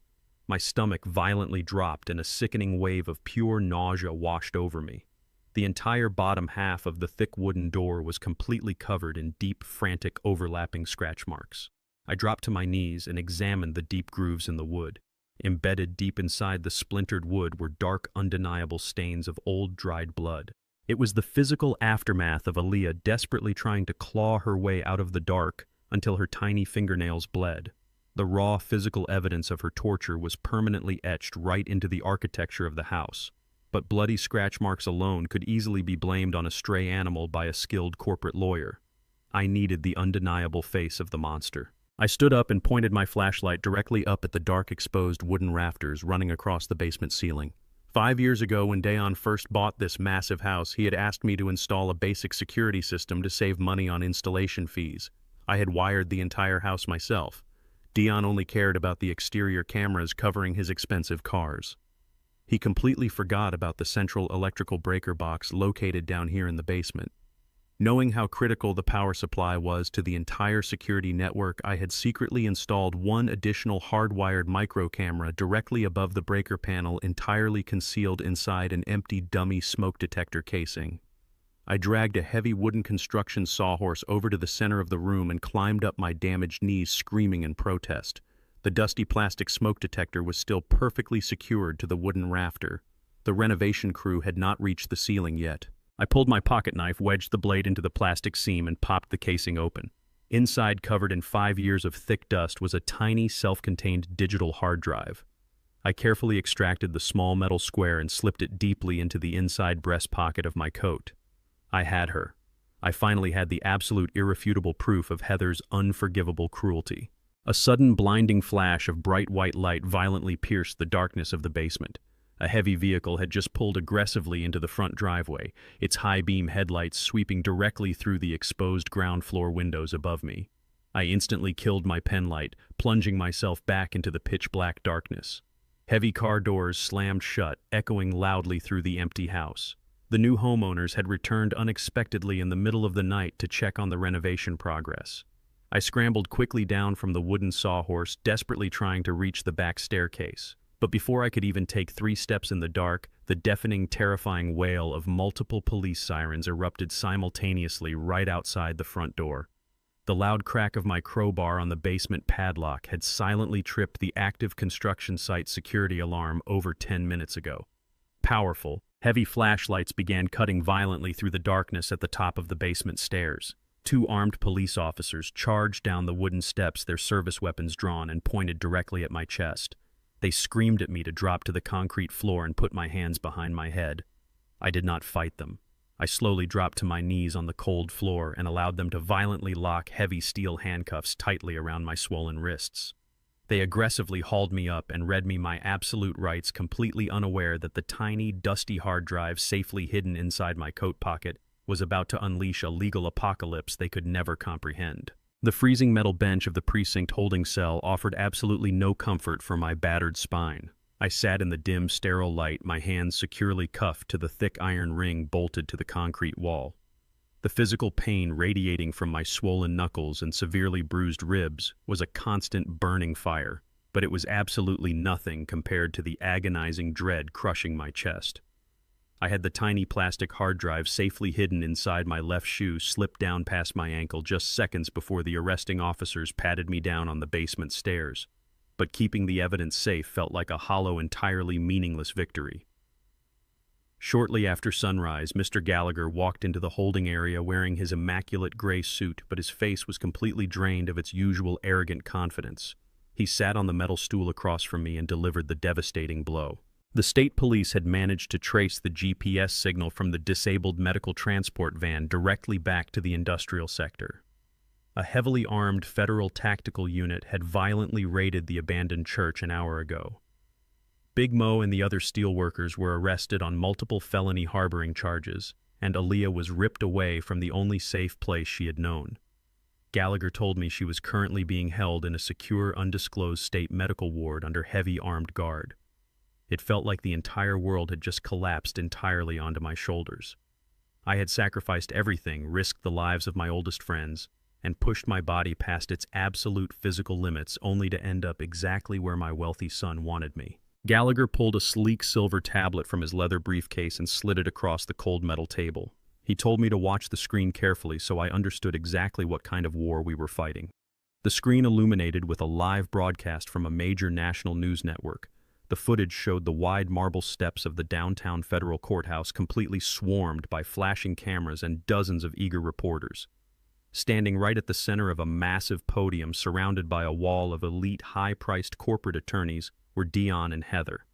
They were putting on an absolute masterclass in public manipulation. Heather was wearing a modest conservative black dress, her hair pulled back, simply clutching a small embroidered handkerchief. She wept openly for the cameras, producing large, heavy tears that conveniently never ruined her flawless makeup. She leaned heavily against Dion, playing the role of the utterly devastated, terrified mother to absolute perfection. Dion wore a dark blue suit, looking solemn and fiercely protective. He stepped up to the array of microphones and began spinning a completely fabricated, sickening narrative. He told the national audience that his elderly father had been suffering from severe, untreated mental deterioration for years. He painted me as a violent, deeply paranoid man who harbored an unhealthy, obsessive attachment to my granddaughter. He completely omitted the $15,000 he stole. He omitted the luxury SUV. He omitted the absolute fact that they had voluntarily surrendered her to a corrupt state facility. Instead, Dion stared directly into the television cameras and stated that I had violently attacked a pediatric hospital, assaulted innocent medical nurses, and ripped his severely disabled, medically fragile daughter from her specialized care unit. He pleaded with the public to respect their privacy while they recovered from this horrifying family trauma. The sheer, unfiltered hypocrisy of his words made the blood pound violently in my ears. They were actively torturing a 7-year-old child in the shadows while successfully convincing the entire country that they were the absolute victims. I looked up from the glowing tablet, my jaw clenched so tightly my teeth threatened to crack. I told Gallagher about the tiny digital hard drive hidden inside my shoe. I told him it contained the absolute undeniable video proof of Heather violently locking Aaliyah in that dark basement. A sudden, dangerous spark ignited in Gallagher's cold eyes. He demanded I hand over the drive immediately. He explained that standard criminal defense procedures would take months to process the evidence, but we did not have months. If Aaliyah remained in state custody for even one more week, Dion and Heather would simply hire private transport to move her to the Nevada Black Site facility permanently.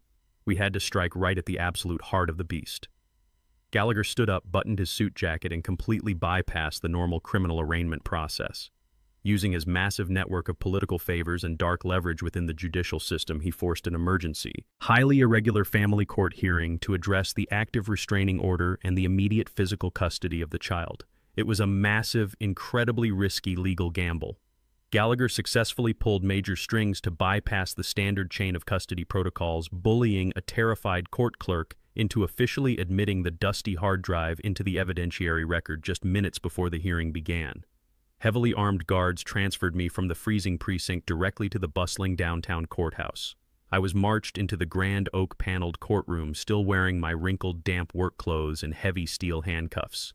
Dion and Heather were already sitting at the plaintiff's table, flanked by 3 incredibly expensive corporate lawyers. When they saw me walk into the room, Heather's fake weeping demeanor instantly vanished, replaced by a cold, arrogant glare of absolute superiority. The heavy wooden gavel slammed down and the emergency hearing commenced. Gallagher immediately stood up and formally submitted the hard drive to the presiding judge, boldly claiming it contained undeniable video evidence of severe premeditated child abuse committed directly by the biological mother. But Heather's lead attorney, a slick, silver-haired man with a venomous smile, was already fully prepared for an ambush.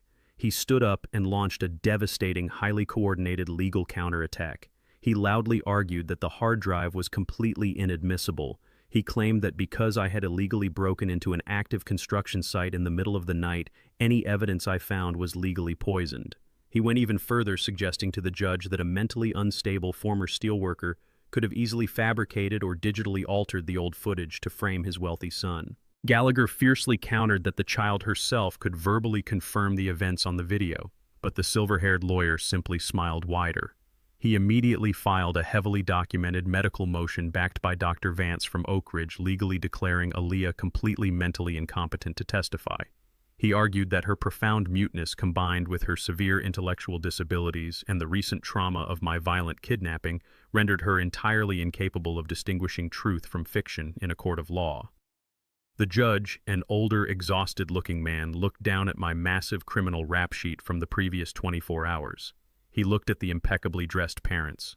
He let out a heavy sigh and adjusted his glasses, stating clearly that bringing a severely traumatized, nonverbal child into a brutal courtroom battle was highly inappropriate. He declared he was heavily leaning toward dismissing the video evidence entirely and officially returning full physical custody of the child to her parents by the end of the hour. We had brought the absolute truth into the light, and the expensive lawyers were suffocating it right in front of my eyes. The heavy oak doors of the courtroom remained firmly closed to the press, but the suffocating tension inside the room was thick enough to choke on. I sat rigidly at the defense table, the rough, bright orange fabric of my county jail jumpsuit scratching painfully against my bruised ribs. The heavy steel chains binding my wrists clinked loudly against the polished mahogany table every time I shifted my weight. Across the center aisle, Dion and Heather looked as though they had just stepped off the cover of a wealthy lifestyle magazine. Dion wore a perfectly tailored navy suit, idly adjusting a heavy gold watch on his wrist. Heather sat entirely composed in her elegant black designer dress, her posture perfectly straight, projecting the absolute picture of a grieving, deeply concerned mother. The visual contrast was a deliberate, sickening tactic designed by their expensive legal team.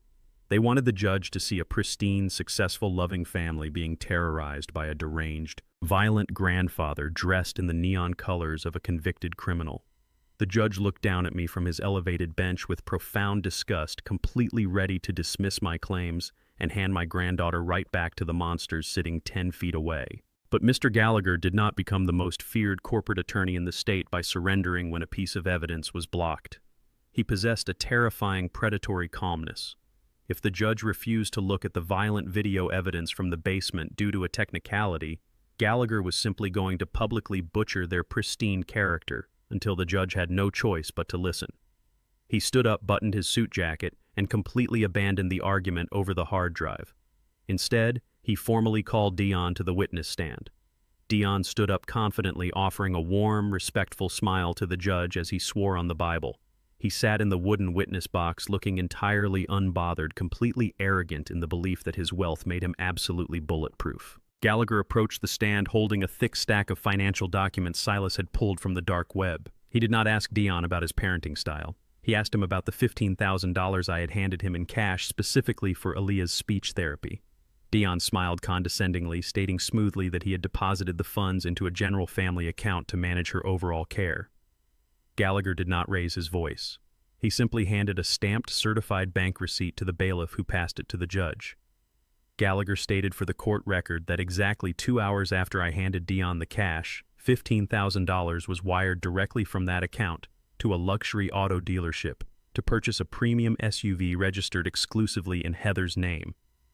Dion's confident smile faltered slightly, but he quickly recovered, arguing that a safe, reliable vehicle was absolutely necessary to transport a disabled child to her medical appointments. Gallagher practically lunged. He stepped incredibly close to the witness box, his voice suddenly echoing with a terrifying, booming authority. He asked Dion how often Aaliyah rode in that new SUV, considering she was surrendered to the state less than 10 days after the vehicle was purchased. Before Dion's expensive lawyers could even voice an objection, Gallagher pulled a second, far more devastating set of documents from his briefcase. He presented the hidden encrypted wire transfers Silas had unearthed between Dion's personal accounts and Dr. Vance's offshore shell company. Gallagher systematically laid out the exact financial trail. He proved that Dion and Heather were not paying Oak Ridge Private Care for specialized medical treatment. They were secretly funneling thousands of dollars directly into the facility director's private bank account disguised as consulting fees. It was an undeniable, documented paper trail of heavy bribes specifically designed to keep Aaliyah heavily sedated, hidden away, and legally classified as a state ward so they could protect their $4 million trust fund without actually raising her. The pristine facade completely shattered. Dion began sweating profusely under the harsh courtroom lights. His expensive suit suddenly looked far too tight. He stammered frantically, looking toward his legal team for a lifeline, unable to form a coherent sentence as Gallagher aggressively hammered him with date after date, transaction after transaction, publicly exposing him as a greedy, corrupt fraud who sold his own daughter to a chemical prison. But while Dion was visibly crumbling on the stand, Heather remained an absolute pillar of ice. I watched her closely from the defense table. She did not sweat. She did not flinch. Her dark eyes were completely dead, entirely devoid of any human empathy. She smoothly passed a handwritten note to her lead attorney. The silver-haired lawyer immediately stood up and shouted a forceful objection, deliberately cutting off Gallagher's relentless assault. The lawyer looked directly at the judge and smoothly reframed the entire narrative.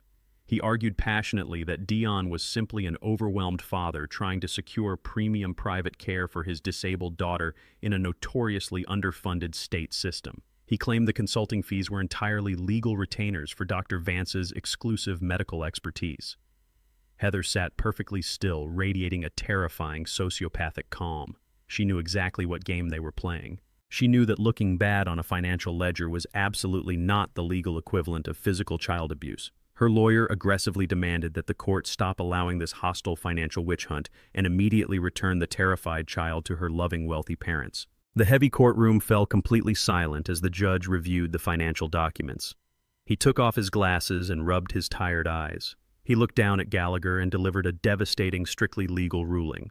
The judge firmly stated that while the financial transfers were highly irregular and potentially warranted a separate civil investigation for tax fraud, this was an emergency family court custody hearing. The burden of proof required to permanently sever parental rights and grant custody to a violent, arrested grandfather was incredibly high. The judge explicitly stated that financial mismanagement, greed, and even bribery did not legally prove that Heather had actively physically tortured or endangered the child. Because the basement video was legally poisoned by my illegal break in the court, was completely blind to the physical abuse. The judge raised his heavy wooden gavel, stating that without a direct, legally competent witness who could explicitly testify to the physical danger, he was legally bound to dismiss my petition and return Aaliyah to state custody for immediate transfer back to her parents. My heart completely stopped in my chest. The crushing weight of absolute defeat pressed down on my lungs. Heather allowed a tiny victorious smirk to creep onto her face. But Mr. Gallagher did not sit down. He stood tall in the center of the courtroom, an incredibly dangerous smile forming on his lips. He looked directly at the judge and stated loudly that the defense did in fact have a direct first-hand witness to the physical torture who was currently waiting in the judge's private chambers. The silver-haired lawyer laughed out loud, reminding the court that Dr. Vance had legally certified Aaliyah as profoundly mentally incompetent to testify. Gallagher turned his head, locking eyes with Heather. He stated that the defense was not calling a mentally incompetent ward of the state. The defense was formally calling a highly intelligent, fully communicative 7-year-old girl who was completely ready to speak for herself. Gallagher demanded that the bailiff bring Aaliyah into the courtroom and call her to the witness stand. The heavy oak doors at the back of the courtroom slowly opened. 2 armed bailiffs escorted Aaliyah down the center aisle. She looked incredibly small and fragile, wrapped in an oversized, state-issued sweater, her dark eyes darting frantically around the massive, intimidating room. The residual effects of the chemical withdrawal still lingered in the slight tremor of her hands, but the terrifying, glassy stare was entirely gone. She was painfully, acutely aware of her surroundings. As the bailiff guided her up the steps into the heavy wooden witness box, she caught sight of her parents. Dion shifted uncomfortably in his seat, but Heather leaned forward. Heather did not say a single word. She did not have to. She locked her cold, dead eyes directly onto Aaliyah's face and delivered a silent, venomous glare of absolute intimidation. It was the exact same terrifying look she had undoubtedly given the child right before dragging her down the stairs and locking her in that freezing basement. Aaliyah froze completely. Her tiny chest began to heave with sudden, rapid panic. She shrank back against the hard wooden chair, pulling her knees up to her chest, desperately trying to make herself invisible. The silver-haired defense attorney stood up with a smug smile, loudly pointing out to the judge that the child was clearly in a state of severe mental distress and entirely incapable of participating in these complex legal proceedings. The judge raised his hand, preparing to dismiss her from the stand immediately. I could not sit there and let that monster terrorize my granddaughter in an open courtroom.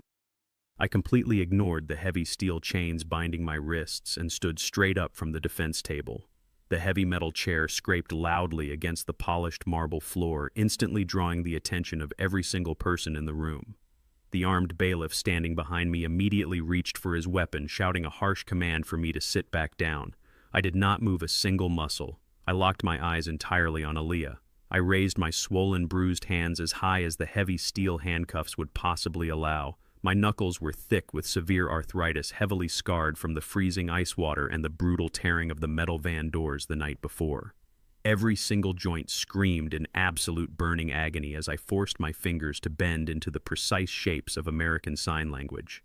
I ignored the screaming guards. I ignored the furious pounding of the judge's heavy wooden gavel echoing through the room. The judge angrily ordered Mr. Gallagher to control his client immediately or face severe contempt charges. Gallagher calmly stood his ground, loudly informing the court that I was simply providing a legally permitted essential medical communication to a distressed minor. Heather finally broke her perfect grieving facade.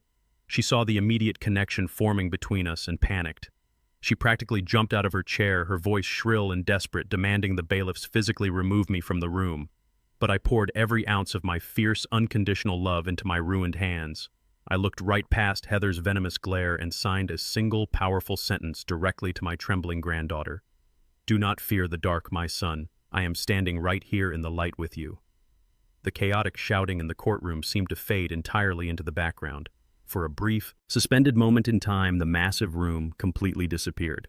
It was just an old, battered steelworker and a terrified little girl connecting across a vast ocean of trauma. Aaliyah stared intently at my moving hands. She saw the heavy steel cuffs cutting brutally into my wrists. She saw the dark purple bruises covering my face from my fight at the Oak Ridge compound.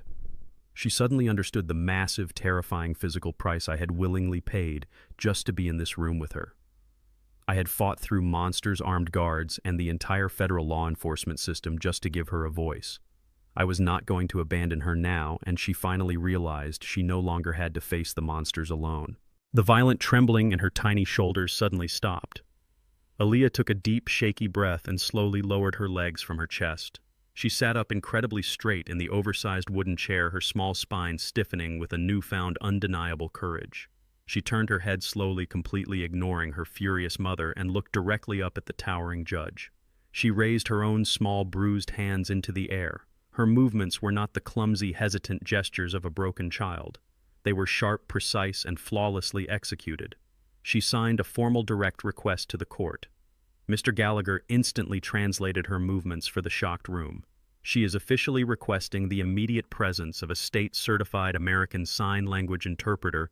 Gallagher announced, his voice ringing with absolute triumph. She states she is entirely ready to provide her sworn testimony. The arrogant silver-haired lawyer scrambled to his feet, shouting that the defense attorney could not act as an unbiased translator. But the judge was absolutely stunned by the profound clarity and focus in the child's eyes. The judge slammed his gavel down hard, entirely silencing the panicked defense table. He immediately ordered a neutral state-certified court interpreter to be brought into the room from the adjacent Family Services wing. 10 tense minutes later, a professional female interpreter stood next to the witness box, swearing an oath of absolute accuracy. The entire courtroom held its collective breath. For the first time in her entire 7 years of life, my beautiful granddaughter was not being treated as a defective burden or a medical liability. She was being treated as a highly credible witness in a federal court of law. The heavy silence was broken only by the swift, elegant movement of her small hands. Her voice was finally going to be heard, and it was going to tear her parents' world completely apart. The interpreter translated Aaliyah's rapid signs with a clear, steady voice that echoed devastatingly through the silent room. Aaliyah did not just cry or complain about being scared. With a chilling, analytical precision that proved her brilliant intellect, she detailed the exact timeline of her abuse. She described the heavy wooden door of the basement, The freezing temperature and the specific, cruel insults her mother had screamed at her through the wood. The judge turned incredibly pale, glaring down at Heather with absolute disgust. But Aaliyah was not finished. She smoothly transitioned from the physical torture to the hidden financial motives. Because Dion and Heather believed she was entirely mentally incompetent, they had never bothered to lower their voices when discussing their criminal plans around her. Aaliyah raised her tiny hands and quoted their private late-night conversations absolutely verbatim. She signed the exact dollar amount of the $4 million trust fund. She signed the specific names of the offshore bank accounts, and she detailed the exact legal loophole they planned to use to collect the money by warehousing her at the Oak Ridge facility. She exposed every single twisted layer of their greed. The trap was officially sprung, leaving Dion and Heather absolutely nowhere to hide. As the court interpreter's final words hung in the heavy, suffocating air of the courtroom, Heather's pristine facade completely shattered. The composed, elegant, weeping mother vanished in an absolute instant, replaced by a frantic, screaming woman cornered by her own unforgivable sins. She slammed her perfectly manicured hands flat against the heavy mahogany defense table, pushing herself up so violently that her wooden chair crashed backward onto the polished marble floor. Her voice was shrill, entirely unhinged, and completely devoid of the calculated sweetness she had used for the cameras just hours earlier. She pointed a trembling, manic finger directly at my chest, screaming at the top of her lungs to the judge that the entire testimony was a highly orchestrated, vindictive lie. She claimed I had kidnapped her severely disabled daughter, dragged her into a dirty basement, and meticulously brainwashed her. She wildly accused me of coaching a mentally defective child to memorize those complex financial terms just to destroy their perfect family and steal their hard-earned wealth. She wildly demanded that the judge strike the entire testimony from the official record, immediately arguing fiercely that a 7-year-old mute child could never possibly comprehend offshore banking or legal trust funds unless a crazy, jealous old man had forcefully drilled the script into her broken head.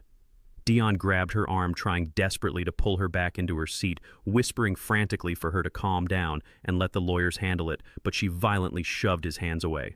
Her expensive corporate lawyers were scrambling out of their chairs, desperately trying to quiet their own client, completely losing control of the narrative they had so carefully built.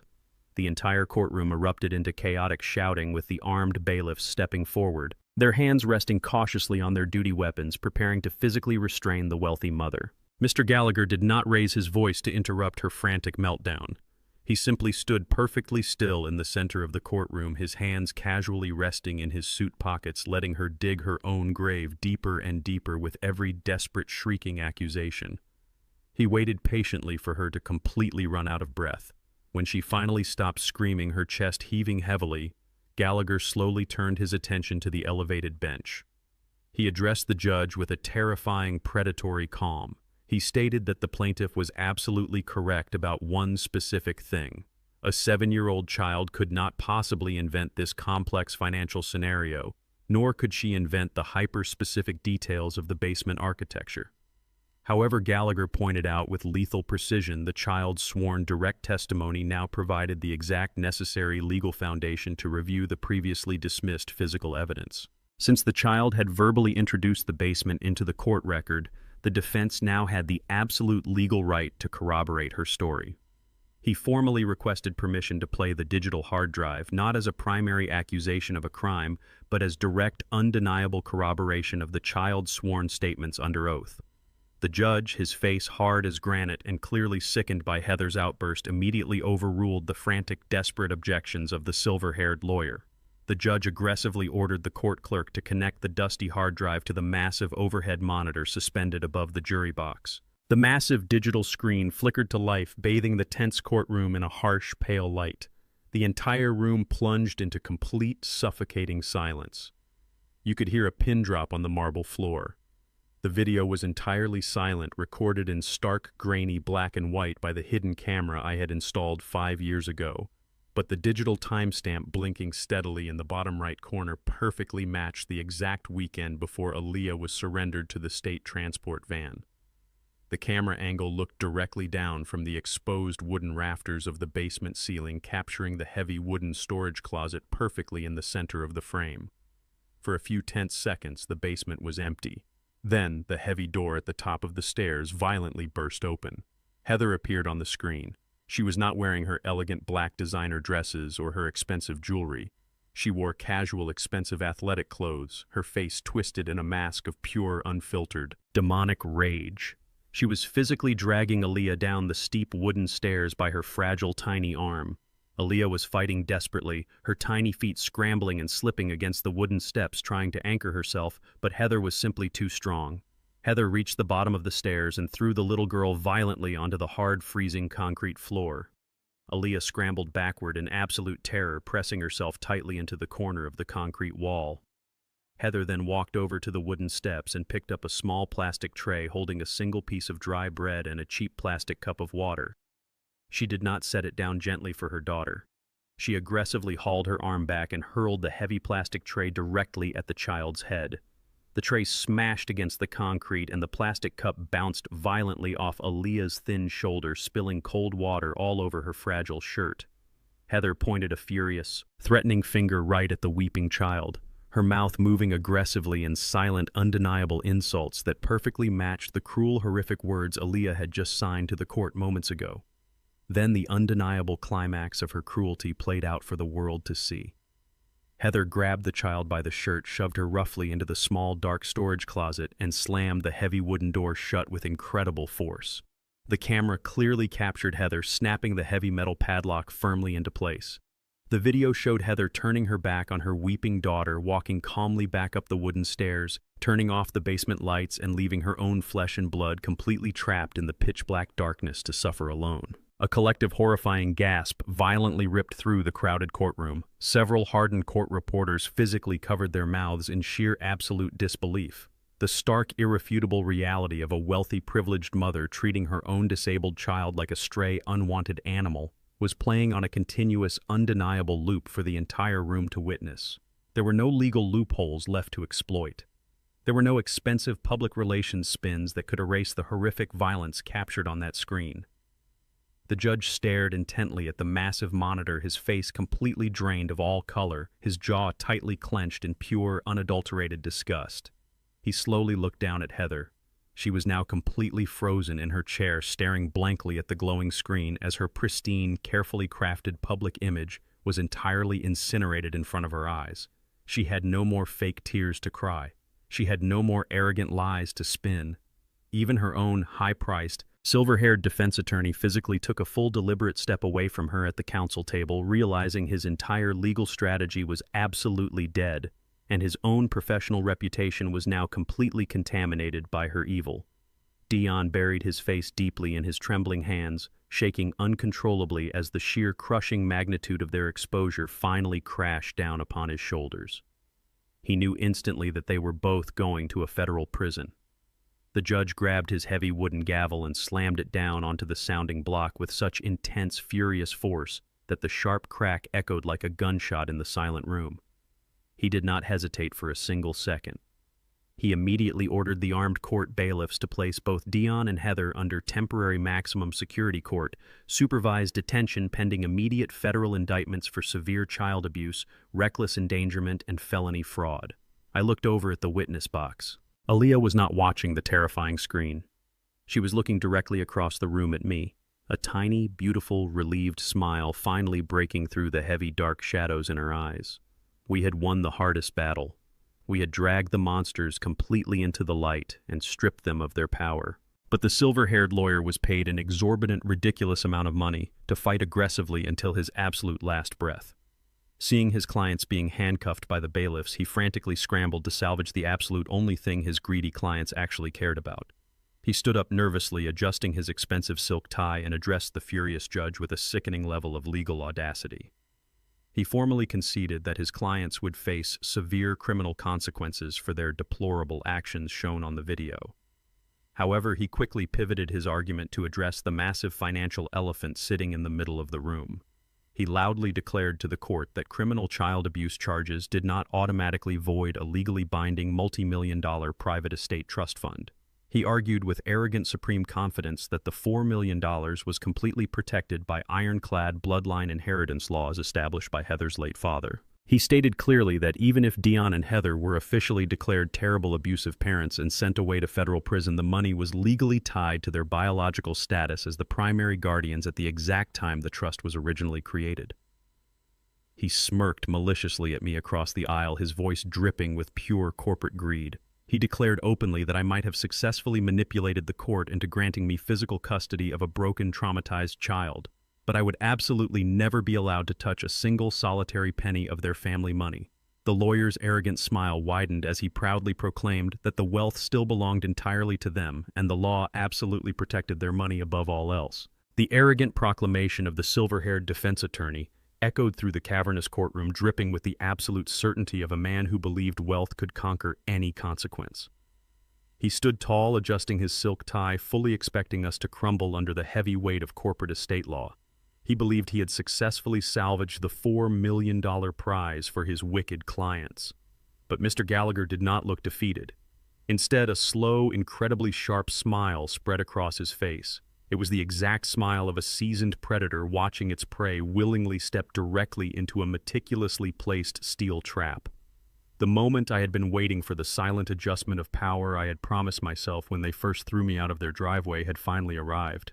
Gallagher calmly adjusted his jacket and looked directly at the smug defense attorney. He stated that the defense fundamentally misunderstood the profound intelligence of the man who actually built that wealth.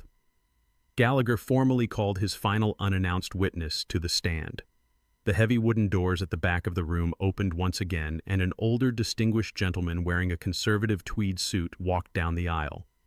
He carried a heavy locked leather briefcase.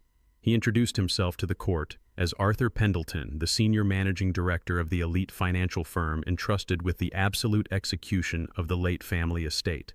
Heather physically recoiled in her chair when she heard the name.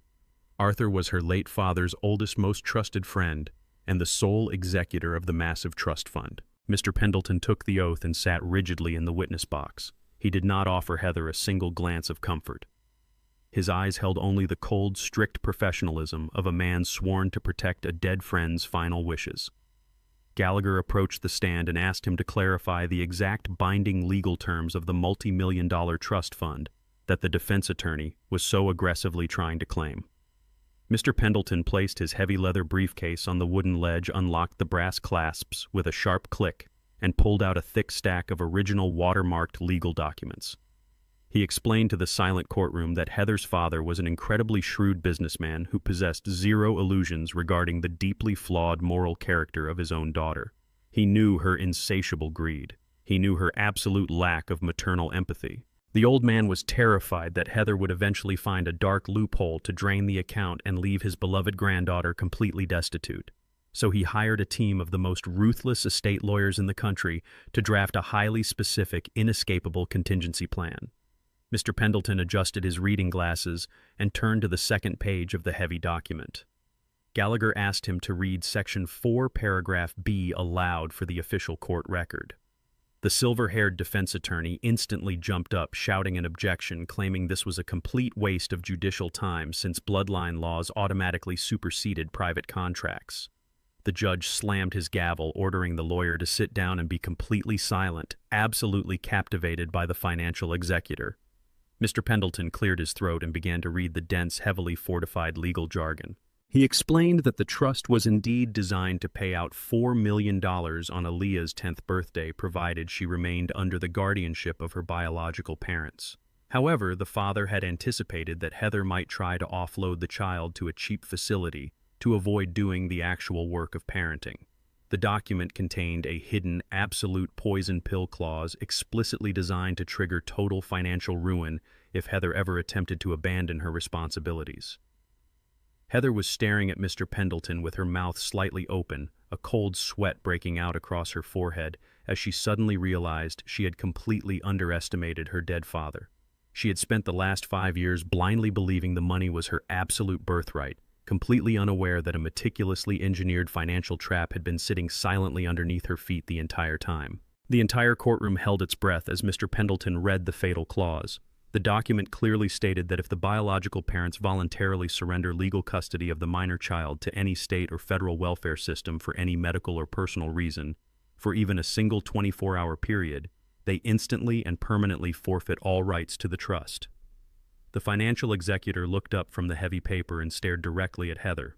He explained that by legally signing Aaliyah away to the Department of Child and Family Services to avoid taking care of her, Heather had actively triggered the poison pill.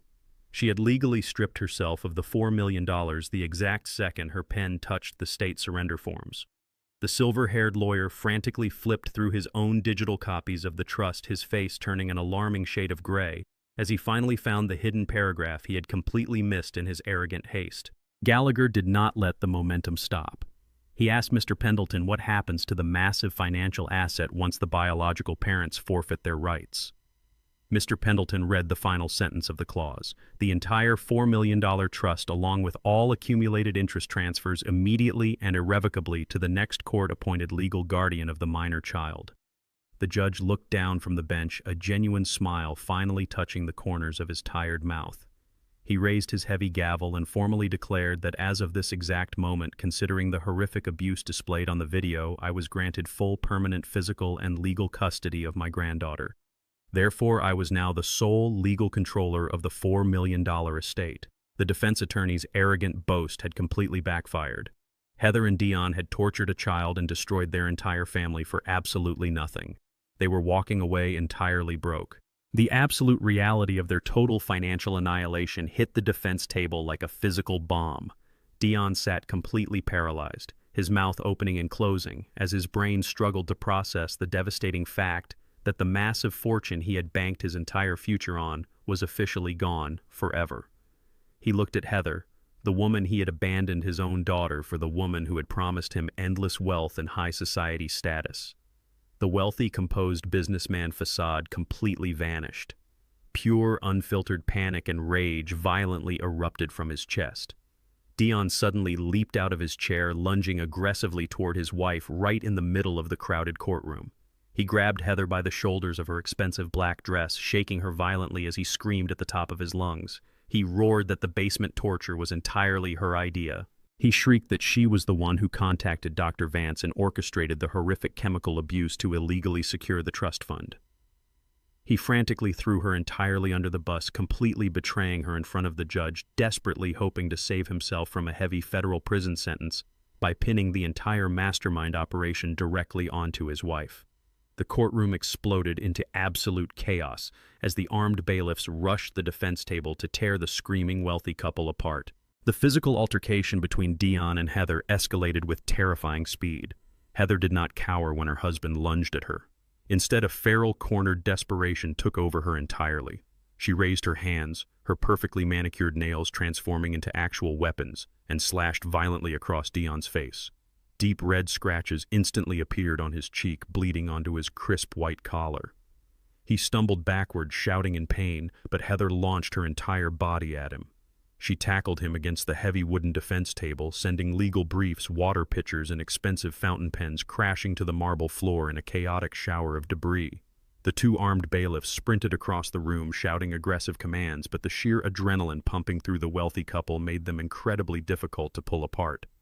As the officers physically wrestled them to the ground, pinning their arms behind their backs, the real destruction began. In their absolute blind rage, completely forgetting they were in a federal courtroom with a stenographer recording every single sound, they began weaponizing their darkest secrets against each other. Heather thrashed against the heavy knee of the bailiff, pinning her to the floor, and screamed at the top of her lungs. She shrieked that she was not going to take the fall alone while Dion hid his stolen money. She loudly confessed to the entire room that Dion had been systematically committing massive corporate tax fraud for the past 3 years. She screamed the exact names of the offshore shell companies he used to hide his assets from the IRS. She yelled that Dion was the one who negotiated the corrupt bribery payments with Dr. Vance, intentionally classifying the illegal payoffs as legitimate business consulting expenses to secure tax deductions while their daughter suffered in a chemical coma. Dion, his face pressed hard against the cold marble floor by the second bailiff, spat blood from his busted lip and roared right back at her. He completely abandoned any remaining shred of his dignified public persona. He yelled that Heather was the one who forged Aaliyah's medical evaluations to legally classify the child as an unmanageable burden. He screamed that she had bribed a private psychiatrist thousands of dollars to sign the falsified state surrender documents without ever actually examining the child. They were literally handing the federal government a meticulously detailed, fully confessed roadmap to their entire criminal enterprise.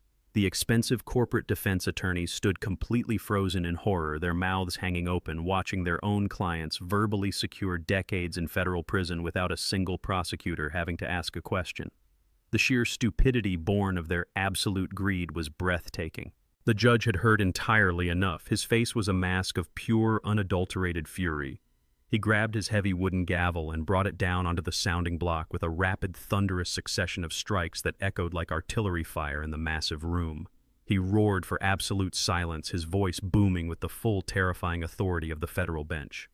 The bailiffs finally managed to lock heavy steel handcuffs onto both Dion and Heather's wrists, dragging them roughly to their feet. They stood there breathing heavily, their designer clothes torn and ruined, finally realizing the catastrophic magnitude of what they had just confessed on the official court record. The judge leaned over his elevated bench, staring down at them with a disgust so profound it seemed to lower the temperature in the room.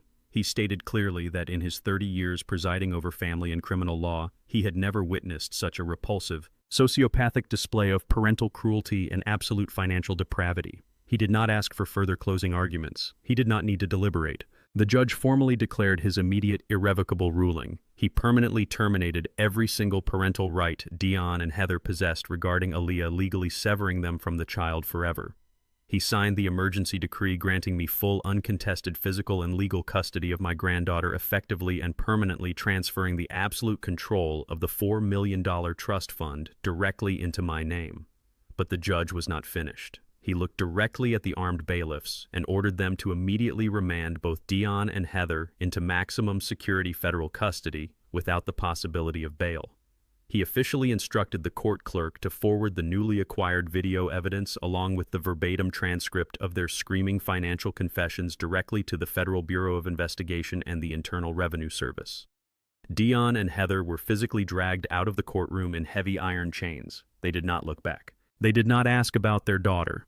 They only wept for themselves and the massive fortune they had just lost forever. As the heavy oak doors slammed shut behind them, sealing their fate, the chaotic energy in the courtroom rapidly drained away. Mr. Gallagher stood beside me, quietly packing his legal documents into his leather briefcase with a satisfied, predatory smile. I did not cheer. I did not gloat over the destruction of my only son. I felt a profound, heavy sorrow for the boy I had raised, but an even greater, overwhelming relief that the monster he had become could never hurt my family again. I walked past the scattered debris of the defense table and approached the wooden witness box. Aaliyah was sitting quietly watching me with her beautiful dark eyes. I did not care about my bruised, aching joints or the exhaustion deep in my bones. I reached down, scooped her tiny, fragile body up into my arms and held her tightly against my chest. She wrapped her small arms securely around my neck and rested her head on my shoulder. We walked out of that federal courthouse together, stepping out into the bright, warm afternoon sunlight. We had won the most impossible battle of our lives. But as I held her in the safety of the daylight, a cold, dark shadow still lingered in the back of my mind. We were safe, and we were suddenly incredibly wealthy, but the monstrous facility that had facilitated her torture was still standing. Oak Ridge Private Care was still operating, and Dr. Vance was still collecting his bloody paychecks. My mission was not completely over. A few weeks passed, bringing a profound, healing quiet to our lives. We had temporarily relocated to a beautiful, highly secure rental home on the edge of the city, far away from the dark memories of the industrial sector and the wealthy suburbs. The $4 million trust fund had been completely unfrozen and fully transferred under my direct legal control. For the first time in my entire life, money was absolutely no object. I did not have to worry about the cost of groceries, the price of heating oil, or the staggering medical bills my granddaughter deserved. But while Aaliyah was finally sleeping peacefully in a warm, comfortable bed, the horrific memories of that concrete compound haunted my own dreams. I knew that dozens of other silent, defenseless children were still locked behind those heavy metal doors, suffering under the same chemical haze that had almost erased my granddaughter. I called Mr. Gallagher to the house. We sat in the bright, sunlit kitchen, drinking black coffee. I slid a heavy folder containing Dr. Vance's name across the marble counter. I told Gallagher that simply rescuing Aaliyah was not enough. I wanted to burn Oak Ridge Private Care to the ground, and I was entirely willing to spend every single penny of the trust fund to do it.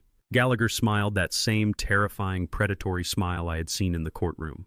He told me we did not need to drain the trust fund. We were going to make the state and the corrupt corporation pay for their own destruction.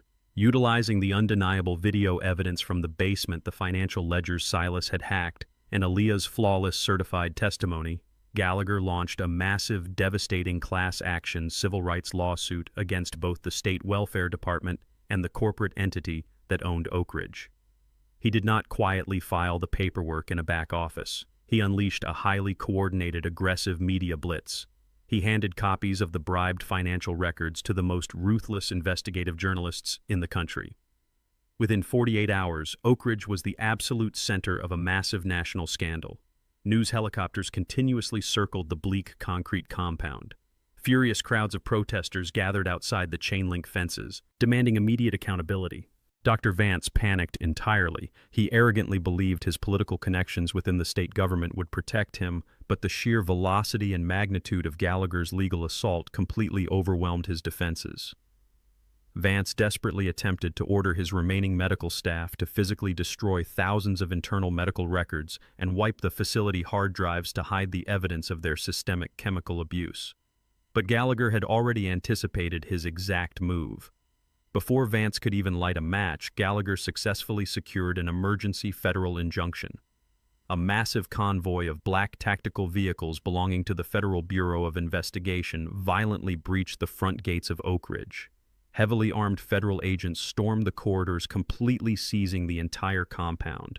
They confiscated every single computer, locked down the pharmacy where the heavy sedatives were kept, and physically escorted the terrified medical staff out of the building. The fallout was absolute and totally uncompromising. Dr. Vance was arrested in his lavish office, paraded out of the facility in heavy handcuffs under the glaring lights of dozens of news cameras. He was subsequently indicted on over 50 federal counts of child abuse, massive medical fraud, and conspiracy, virtually guaranteeing he would spend the rest of his natural life rotting in a maximum security penitentiary. The corrupt state caseworkers who had blindly approved the transfers to Oak Ridge were immediately terminated and faced their own severe criminal charges for extreme criminal negligence. But the most important beautiful victory was the liberation of the children. The state was forced to completely dismantle the facility. Dozens of disabled, neglected children were carefully evacuated from that dark prison.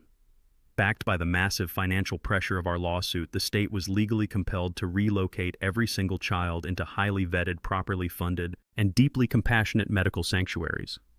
The fortress of cruelty was permanently boarded up, left to decay into nothing but a dark memory. With the corrupt system completely destroyed and the monsters locked away in concrete cells, the heavy, suffocating storm that had consumed our lives finally broke. The dust settled, revealing a bright, incredibly hopeful future. I purchased a beautiful, sprawling home in a quiet, welcoming community with a massive backyard where Aaliyah could safely run and play in the sun. But the greatest transformation was not the house or the money. It was the healing of her voice. Using the extensive resources of the trust fund, I hired the most brilliant, patient, and compassionate specialized speech and trauma therapists in the entire country. They came to our home every single day. They did not force her. They did not rush her. They worked with her through gentle play, using advanced American Sign Language and supportive physical therapies to help her overcome the severe psychological damage inflicted by her parents. Months later, I was sitting in my comfortable armchair by the large living room window, watching the autumn leaves fall across the green lawn. My hands still ached with the familiar burn of arthritis, but my heart was completely at peace.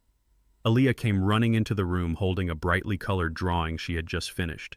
She bounded up to my chair, a massive, genuine smile lighting up her beautiful face.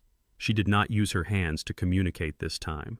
She looked directly into my eyes, took a deep breath, and using a soft, fragile, but incredibly clear voice, she spoke her very first words to me since the nightmare began. She simply said, "I love you, Grandpa." Hearing that beautiful sound, a sound her parents had cruelly labeled as defective and impossible, was the absolute greatest victory of my entire life. They thought her silence was a weakness they could easily exploit for their own greed. They thought my age made me blind and helpless. But they forgot one simple, undeniable truth. The most devastating storms do not arrive with a loud scream. They build quietly in the absolute silence, and when they finally break, they wash away all the darkness, leaving only love behind. 3 years have passed since the heavy oak doors of the federal courthouse closed on the darkest chapter of our lives. The transition from survival to genuine peace was not immediate, but time and absolute safety have a miraculous way of healing even the deepest, most agonizing wounds. Today, the sterile white walls and blinding fluorescent lights of Oak Ridge are nothing but a distant, fading nightmare. We live in a beautiful, sprawling ranch-style home nestled at the end of a quiet, tree-lined cul-de-sac. The property boasts a massive, vibrant backyard garden that I cultivate entirely myself. My arthritic knees still complain bitterly when the weather turns damp, but kneeling in the rich, dark soil to plant purple hydrangeas and bright yellow sunflowers brings a profound, undeniable peace to my soul. Aaliyah absolutely loves the garden. She spends hours running barefoot across the soft green grass, chasing butterflies and reading thick paperback books under the massive shade of an old oak tree. The heavy, terrified silence that once suffocated her spirit has been completely replaced by the joyful, vibrant energy of a child who finally knows she is unconditionally loved. We built an impenetrable fortress of safety, funded by the very trust fund her parents tried to steal, and inside these walls, she has blossomed into something truly extraordinary. I sat in the front row of the grand auditorium at the Oakwood Academy for the Deaf and Hard of Hearing wearing my absolute best Sunday suit. The massive auditorium was packed to the brim with proud parents and esteemed faculty members. The stage lights beamed down brightly, illuminating the polished wooden floor. I looked down at my hands, resting peacefully on my lap. The thick, heavy scars from the factory, the deep, permanent physical damage I inflicted upon myself, tearing open that armored transport van, and the crooked, swollen joints from forcing myself to learn sign language in freezing ice water were all still there. They were the permanent physical receipts of the brutal war I fought for her. But today, they did not ache. Today, they were completely at rest. The heavy velvet curtains pulled back and Aaliyah stepped confidently up to the center podium. She was 10 years old now, standing tall and incredibly poised in a crisp white blouse and a dark pleated skirt. There was absolutely no trace of the trembling, heavily sedated little girl locked in a concrete room. Her dark eyes were sharp, highly intelligent, and completely fearless. She looked out over the massive crowd and smiled beautifully. She raised her hands and began her final academic presentation. Her American Sign Language was breathtaking. It was a fluid, elegant, and incredibly powerful dance of expression. She presented a complex science project on the migratory patterns of monarch butterflies, her fingers fluttering with the exact same delicate grace we used to practice on the front porch so many years ago. She commanded the entire room with an undeniable magnetic authority. The audience was absolutely captivated by her brilliant mind. As I watched her sign, my chest swelled with a pride so massive it threatened to break my ribs all over again. She had not merely survived the horrific trauma her parents inflicted upon her. She had completely conquered it. She was thriving, was entirely empowered by her own voice, proving to the entire world that she was never a defective product. She was an absolute masterpiece. Later that afternoon, we returned to the quiet, warm sanctuary of our home. While Aaliyah went straight out to the garden to check on the progress of her tall sunflowers, I walked to the front porch to collect the daily mail. Hidden among the colorful catalogs and routine utility bills was a cheap, thin white envelope stamped heavily with the stark, unmistakable red ink of the federal penitentiary system. I walked into the living room, sat heavily in my leather armchair by the stone fireplace, and tore the envelope open. It was a handwritten letter from Dion. 3 agonizing years in a maximum security federal prison had clearly stripped away his expensive custom suits and his arrogant superiority. The letter was a pathetic, frantic ramble. He wrote page after page begging for my absolute forgiveness, desperately trying to blame Heather for every single terrible decision they ever made. He complained bitterly about the brutal, isolating conditions of his confinement and, completely predictably, begged me to release a few $1,000s from the trust fund to pay for a new, high-priced appeals lawyer. He swore up and down that he was a completely changed man and just wanted the opportunity to be a real father again. I read the desperate, manipulative words carefully, feeling absolutely nothing. There was no anger left in my heart, but there was also absolutely zero mercy. I did not write him back. I did not call my lawyer to report the contact. I simply stood up, walked over to the stone fireplace, and struck a single wooden match. I held the corner of the cheap prison paper over the small orange flame and watched calmly as the edges curled and blackened. I dropped the burning letter onto the heavy iron grate, standing quietly as the lying words of the monster who tried to destroy my granddaughter were entirely reduced to a pile of gray, weightless ash. They thought her silence was a weakness they could exploit. They thought my age made me blind. But they forgot one simple truth: the most devastating storms don't arrive with a scream. They build in the silence. I also learned that silence is never empty. Society and even our own blood often mistake a lack of spoken words for a lack of intelligence. They looked at Aaliyah and saw a medical burden they could easily dismiss simply because she could not shout back. But true strength requires the absolute patience to listen differently. When you take the time to learn the unique language of someone who has been discarded by the world, you do not just give them a voice. You uncover a profound truth that can bring down empires. Never underestimate the quiet ones in the room. If you believe that every child deserves a champion to fight for them when the world refuses to listen, please hit the like button and subscribe to the channel for more powerful stories of justice.